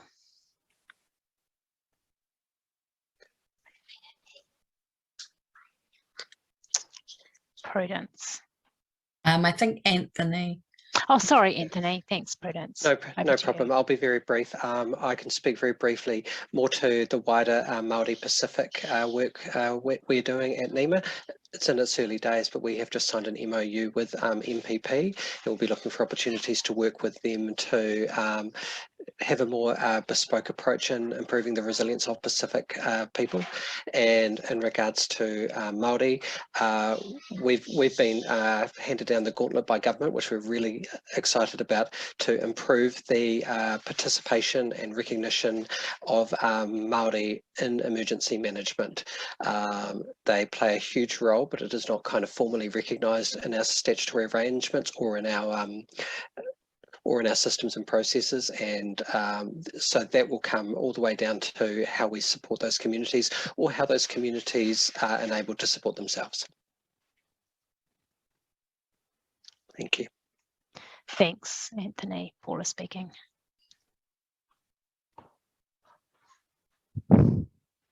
Prudence. What role will be in place for parents in whānau who work in the dual role of working from home and being a support person?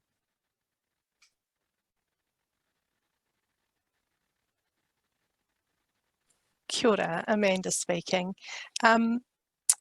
In terms of family whānau who are in that situation, you know, we really recognise how stretched and tired people are, and that they feel at times that there's extra expectations put on them that are quite unreasonable. And, you know, from our perspective, people should be able to get respite and additional support when and if they require.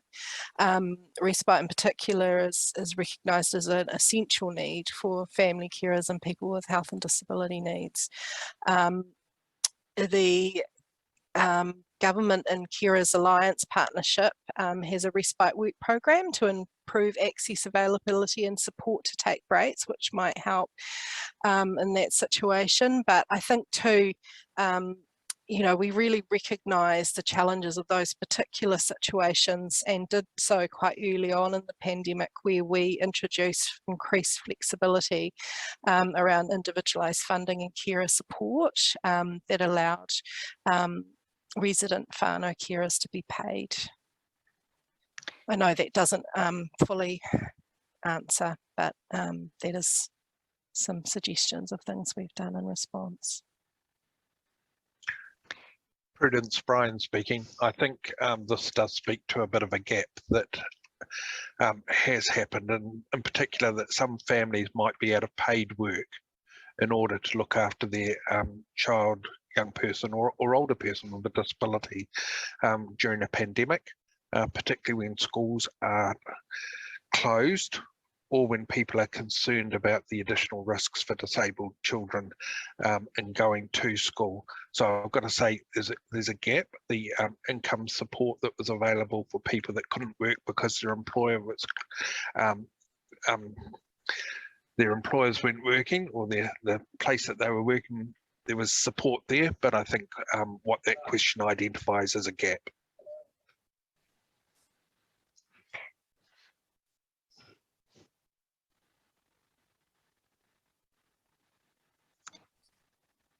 Any other thoughts from anyone else, any other officials on that question? No, Prudence. With respect to alternate formats that meet the needs of Māori, what is the government doing to ensure that kaupapa Māori organisations are involved in advising about or producing alternate formats?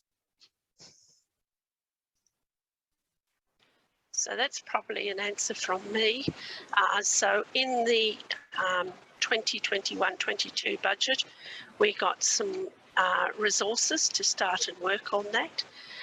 We're about to kick off a process around how we go about producing alternate formats, particularly starting off with Easy Read, and we will be working with both Māori and with People First around how we produce what's appropriate and how do we provide, particularly starting with Easy Read. We'll then look at the blindness formats and how we will produce those and what's the best mechanism and what is available, what are the services that are available to produce those in alternate formats.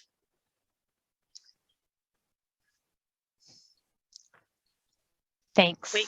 We're going to use the New Zealand, the census as a starting point so that there's something produced at the end of this by June that is a tangible example, because as we've identified, it's not only just the words, but making sure the images are reflective of the community it's talking to. Thanks, Anne.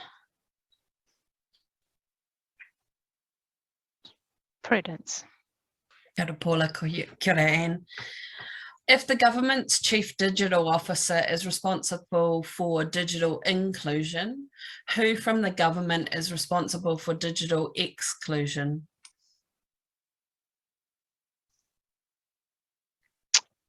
I'm probably going to throw Brian or Anthony to you in the first instance on this question.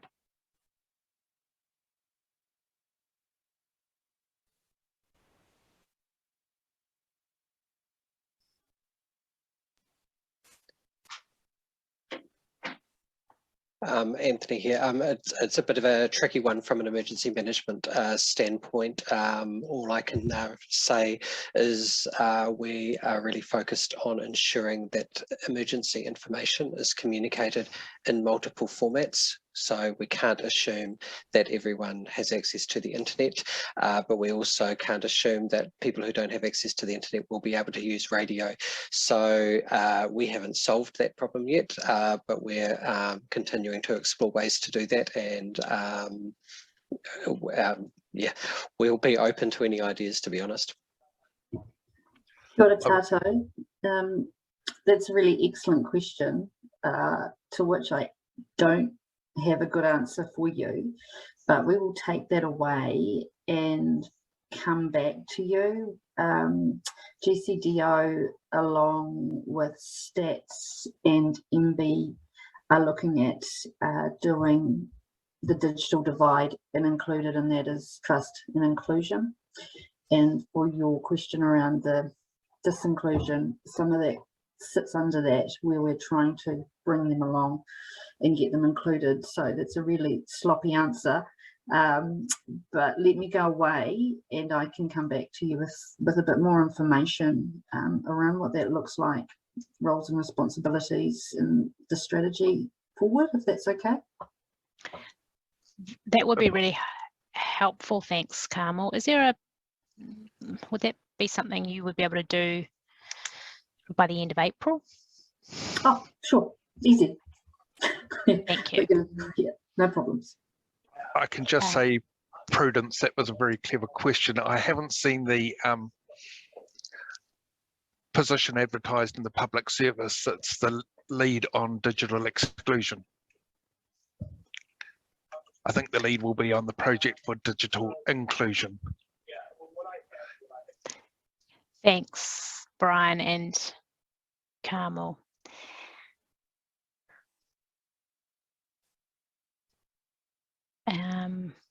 Back to you, Prudence. Describe the initiatives underway to improve collaboration between agencies during humanitarian emergencies so that services and support for disabled people, which are managed by different agencies, are coordinated in an emergency response.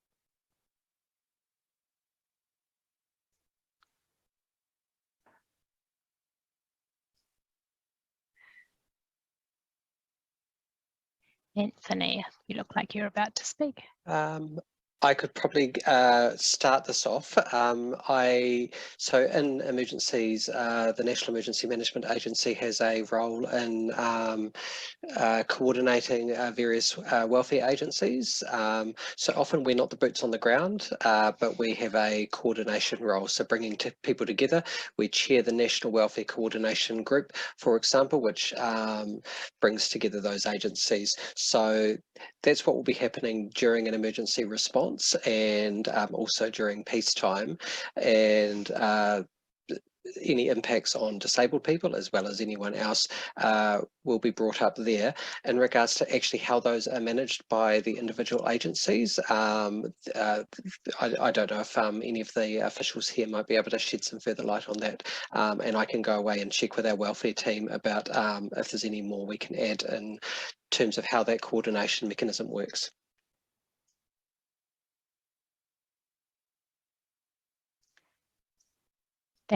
Thanks, Anthony. Any other responses to supplement that? Sorry, kia ora, Amanda here. I think, just to reiterate a point that was made earlier, I wouldn't so much call it initiatives, but certainly one of our immediate actions in relation to the Omicron outbreak in particular and the ongoing pandemic work is to establish more structured relationships across government in terms of our ongoing planning.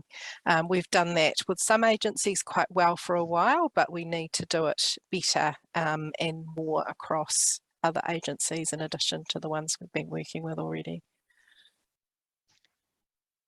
Thanks, Amanda. I'm just going to ask a supplementary to the supplementary, which is what are government agencies doing to employ more deaf and or disabled people in roles related to emergency preparedness and resilience?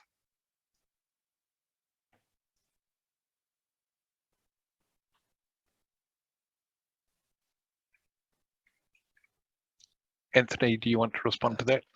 I'd be happy to make a start. I would need to check with our human resources people. I know that we have NEMA has an employment policy in which we prioritise diversity, we prioritise, for example, flexible by default working, and we would always seek to ensure that we didn't put any barriers in the way of the perfect candidate from working for us, and we really want to get a broad church of ideas and competencies. In regards to, but beyond that, I would need to look into that. It is a huge gap. It is a huge gap. Like just anecdotally, if I look around the tables, when I'm in ECCs or in National Crisis Management Centre, not that you can see all disabilities, but it is apparent to me that there is a real gap there for those voices around that table. But I'll need to come back to you about what, if any, action is being taken, and also the different agencies in the emergency management system will have their own policies as well. Yeah, thank you for that answer, Anthony. That's really, really clear and helpful. Any other agencies' responses to that? Kia ora, Amanda speaking. I think that that is a very good question, and for us, one of the benefits of the new ministry being stood up is that that will be a much stronger priority, and my sense is that whilst that was not the intended purpose of the new agency, that the reality of the situation we're in is that the pandemic will be a focus for the new ministry, in addition to the Ministry of Health. Thanks, Amanda. Just the new ministry will have an important role to play across a number of things, but just this question is around emergency preparedness and resilience, and really, I guess the question is about agencies ensuring that there are deaf and or disabled people employed by those agencies, and even though the new ministry will have a role in influencing policy, all government agencies maintain their existing responsibilities towards disabled people. Kia ora, Paula, could I make a comment? I think the thing that is emerging is that actually those agencies make direct and have strong relationships with disabled people's organisations in the community. I think that's where the strength of the response is, because even when disabled people are employed in agencies, they are often that one step removed, and I think there's a far more authentic response in terms of maintaining good relationships and seeking partnership and prepared for partnership when emergency situations occur. Anthony here again. Sorry, that's one of the reasons why we formed a memorandum of understanding with Deaf Aotearoa, because even though we didn't have those deaf voices within the organisation, we wanted to have access to those voices, and we wanted free and frank advice throughout, and for them to always be able to get in touch with us and vice versa, to make sure that we were doing things as well as we could. It's not the same as having people employed. One thing I will just say again anecdotally is I recently filled a role, and I got about 40 applications, and nobody in their application identified themselves as disabled, despite us signalling that we have a very inclusive workplace and that we're keen to get those voices. So I'd be really interested in hearing of any ways in which we can get those job ads in front of disabled people. We're probably not using maybe the right channels, and to make it clear that we welcome those applicants. Yeah. Thank you for that, Anthony. I'm sure that is something that members of the IMM will most certainly want to take up with you and give you some advice and help on that. Thank you. I'm going to circle back to you, Prudence.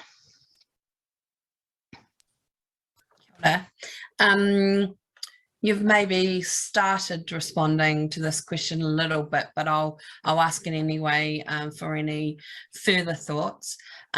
Describe any initiatives underway to improve leadership and collaboration with disabled people, their representative groups, family and whānau during humanitarian emergencies.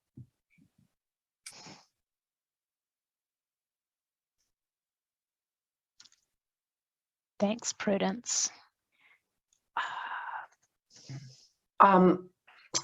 Forgive my voice. I can answer that as part of a program of work that we have within the Disability Directorate. and that is with the Enabling Good Lives approaches. We have work within the community on leadership and capability and capacity within the community. And we actually have a hui, I think it might even be tomorrow, on with that as well. So it's the beginnings of work that are happening, and it's part of the systems transformation program of work. It's probably not the answer you were looking for, Prudence, but it is a very small portion of that, of what we're doing.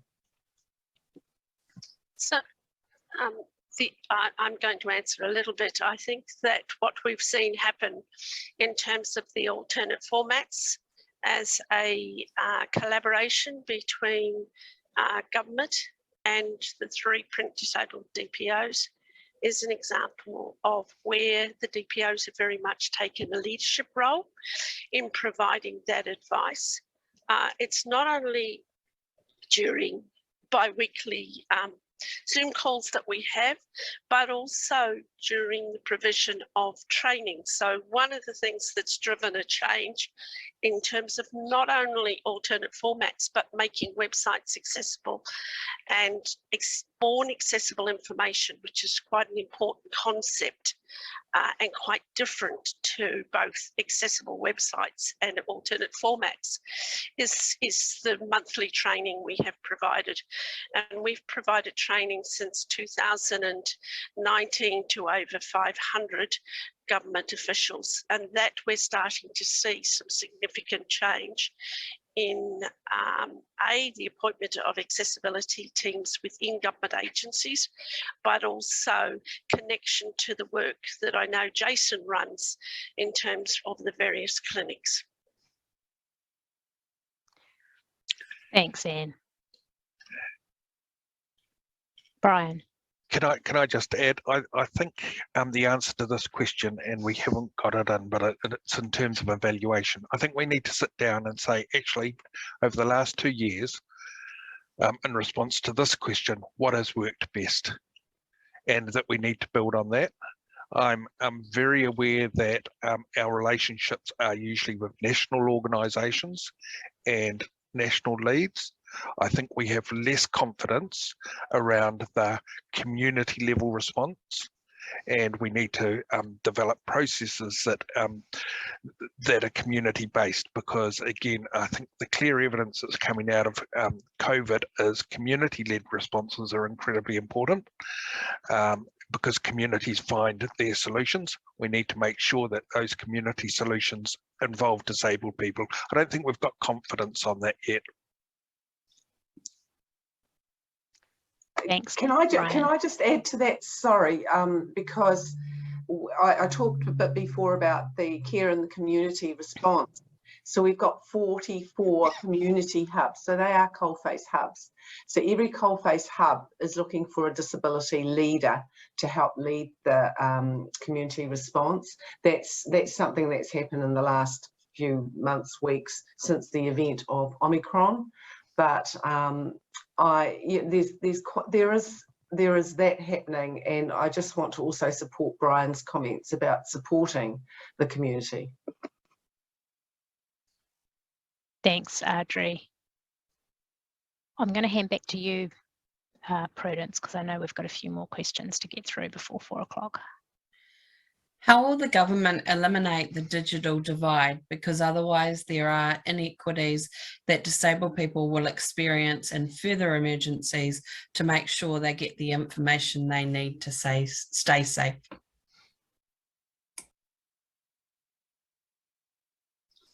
Kia ora.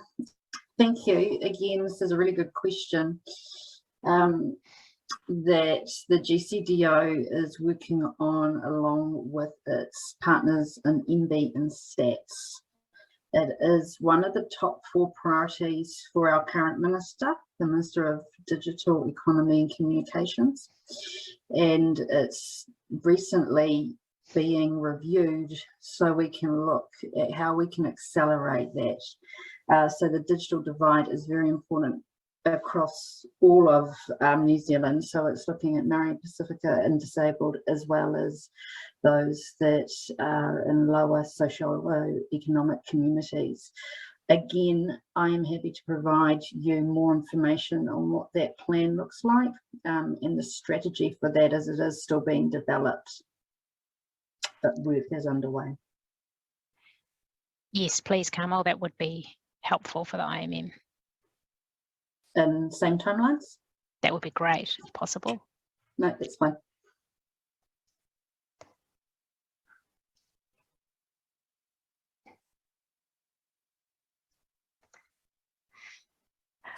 Prudence. How is New Zealand meeting obligations to disability rights under the Uncrpd and Fccc, the UN Framework on Convention on Climate Change, in domestic climate change policy, in adaptation, mitigation and climate disaster response?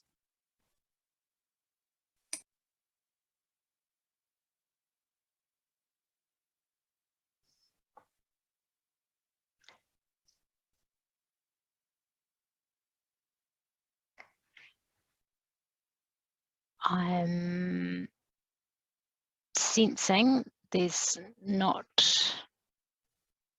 Oh, Brian? So there's some early work on this, and certainly the feedback has been so far that I think it's based on the data that was presented this morning around disabled people in poverty, that in fact the strategies need to really consider disabled people from the perspective of poverty and their economic well-being. So that's a very vague answer, and let's leave it as a vague answer rather than a complete response. Can I just go back to a supplementary answer to a supplementary question? I just posted in the chat the link to the digital inclusion strategy that the government has got up. Thanks, Brian.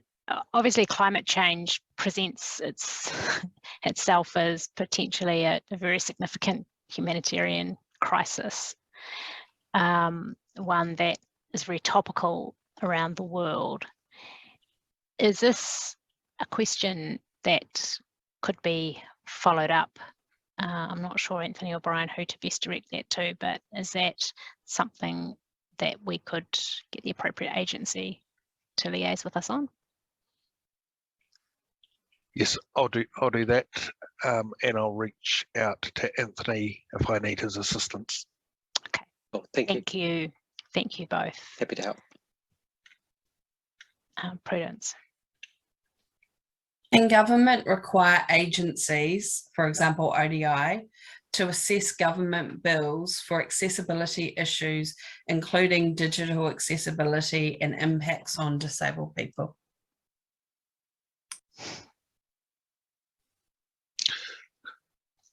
Could you repeat that again, Prudence? I picked up most of it, but I just want to make sure that I understand the whole question before I respond. Can government require agencies, for example ODI, to assess government bills for accessibility issues, including digital accessibility and impacts on disabled people? Okay, I can respond to part of that. One is that's very much the part of business as usual for the Office for Disability Issues in terms of reviewing cabinet papers and identifying those issues as we see them, and calling that out to the government agency to reconsider what they might have in their cabinet paper. Very often we're saying to those agencies, we think this is critical, that the information is around implementation of this bill or implementation of this act includes disabled people, and so the need to reach out to disabled people's organisations and to make sure that engagement is accessible. So that's very much business as usual. I think in terms of legal requirement, that is guidance at the moment, but as I said yesterday, the Department of Prime Minister and Cabinet provides very strong guidance that disabled people need to be considered in all policy.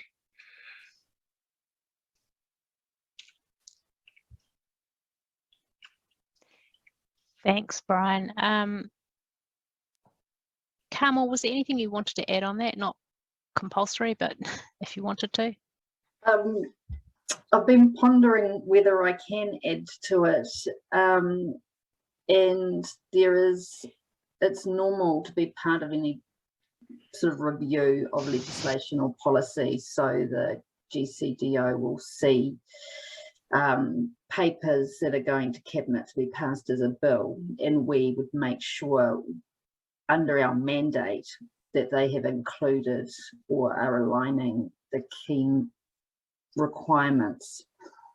Having said that, it's up to the agencies that are presenting that to whether they include that or not. So we can't force, but we can strongly advise under our mandate that the digital inclusion meets the standards.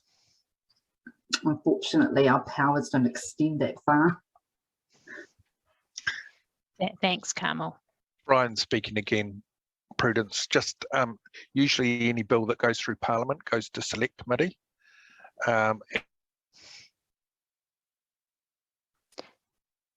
Brian's frozen. And so they know what's going through Select Committee and make submission.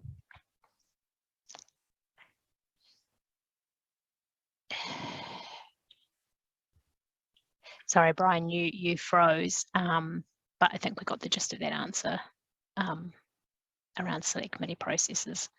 Thank you. So very briefly, the Select. Yeah. Back to you, Prudence. What is being done to welcome and support disabled refugees, for example, those seeking refuge because of humanitarian crisis?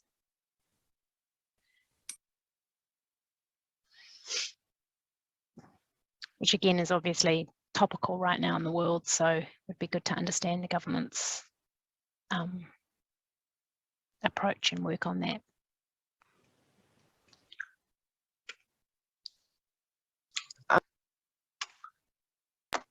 I can respond on a very practical level there. A lot of the refugee centres, when people first come in, are in Auckland and in Hamilton, there are some. And so when we hear, and people can refer to the NASC for an assessment for disability support services when people arrive.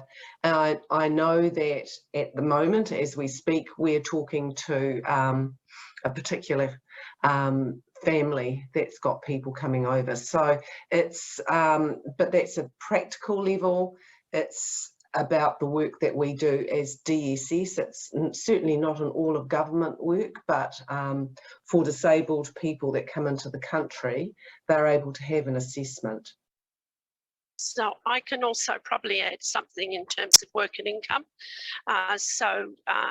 We work quite closely with the various refugee centres in making sure that anyone coming in has their full and correct entitlement, including access to any disability-specific services that they may require that are provided by work and income. And we also make sure when doing that, that we work quite closely with the NASC services, both where they exist and where they're going to, so that things don't fall over as people move from the centres out to where they're going to live. And that's been in place for a number of years. I think the 15 years that I've been at Work and Income.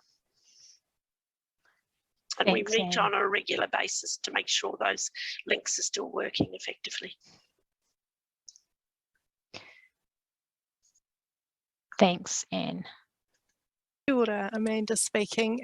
We can also connect in with the team within the ministry that works in that area and come back to you with further information if that would be helpful. That would be helpful. Thank you, Amanda. Kia ora, Paula, there's a message in the chat from officials. They'd really be keen to get the written supplementary questions, if that's possible. That's no problem. Including the recommendation to set up a ministry for exclusion. That's no problem.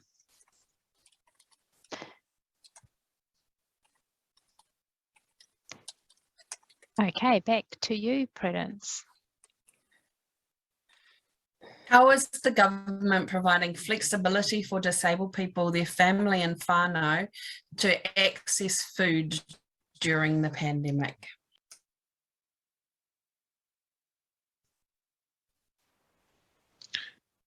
Jess, would you like to pick this up? Yeah, absolutely. Kia ora, Jess Nichols from MSD. I have to apologise, my connection is pretty bad at the moment, so I may freeze. I gave a short overview earlier around some of the channels that we've set up to enable people to access supports, both through a direct welfare line that we've set up, phone line, through online and directly through community providers. That includes funding 500 community connectors who have good relationships across the community sector, including with a range of organisations around New Zealand. So they also have funding, discretionary funding, to meet needs as they need to. We've funded New Zealand Food Network and a range of food banks around the country to supplement the income support arrangements that are in place, as well as increasing hardship levels for low income people. I think the key point is that there are multiple channels that people can access support, whether that's directly through financial support, through work and income, or working through the providers that people feel most comfortable working with. And so we're trying to make a no wrong door approach for our services and supports. Kia ora, Jess. Just conscious of the time, everybody. Prudence, I think we have got through the majority of those supplementary questions. Yeah, that's correct. The majority of the supplementary questions and the questions on Slido. Thank you for that. There was just one, Audrey, which is probably for you to answer, that I think we missed, but apologies if I am the one who missed it. How you talked about the various monitoring of things that were underway during COVID, Audrey. We just wondered how you are monitoring home and community services that are not delivered. Does your monitoring pick that up essentially? Thank you for that. We have asked our, we haven't got a system in place. We have asked our home and community support service providers to report on, and I'm just going to reflect back on what I was talking about on number of workforce that aren't available as of Omicron. And they also are that the contract is it's quite complex, as any contract could be. They get paid fee for service. So if we compared month by month, we would know that 1 month the provider would have received 100,000, the next month they might have only received 75. So that means that 25% of the work's not being done, given they're only paid for work being done. So we understand that that's not good enough. So we've put in place an 0800 number so that we can have that reported to us if those services are not happening. Amanda Smith, I know that you might be able to talk to that part of it, because I haven't really answered in a fulsome way, because the data, you know, that's ongoing work. But yeah, sorry, go. Audrey, thank you. And I asked a question with probably not enough time to answer, but Amanda, perhaps we could follow that up. Yeah, in the written supplementaries, if that's okay. But thank you for that, Of course. we that can. answer, Yeah, Audrey. yeah. Okay. Okay, ngā mihi nui, everybody. We've had a very full afternoon of questions and answers and interactive dialogue.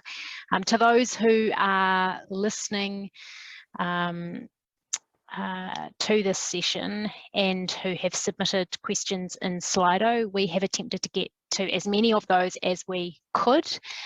Some of them were repetitive, or indeed were ones that we had developed during the session as well, but hopefully we have done justice to the questions that you have asked on Slido. For those questions that we have missed, we will be following up with the government as part of a further step in this process. So thank you for submitting questions.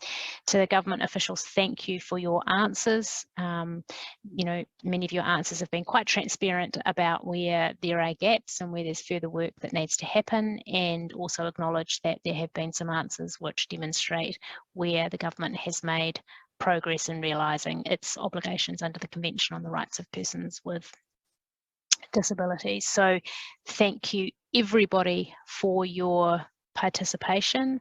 In the same way that Matua Ron opened us this morning, I am going to turn to him and ask him to close our proceedings for the day. Ngā mihi, Ron. Kia ora, tēnā koutou. Tēnā koutou, koutou katoa hoki nei e te iwi e te pāna. Me hinu tēnei kia koutou, tō koutou nei kōrero, tō koutou nei kaupapa e takota mai wauni tata. Kia ora everybody, for all the things and the deliberations that you've laid down. There is obviously more to do. So mihi nui kia tātou, tēnā koutou, ka tira huri anō tō tātene pakaro ke runga ki te wāhi ngaro. Nō rei e tō matu i te rangi o Mighty Heavenly Father, kei te tau anō hoki mātu nei o pūrana kei mui a koe. We come again before thee, hei inati ki a koe, hei whakapiri mai kia mātu. And ask thy presence be with us. Nō rei rata matua ka runga hea nā kōrero. You have heard our deliberations. E nei ahuatanga e whariki hia wai ni tātou. We have laid down amongst us. Nō reira manaki tia mai. We ask thy blessings upon them. Manaki tia mai e nā kaupapa, e nā tangata, e takotaki e nei kōrero. And upon those that have discussed these and deliberated, our kaupapa tēnei rā, nō reira manaki tia. Manaki tia.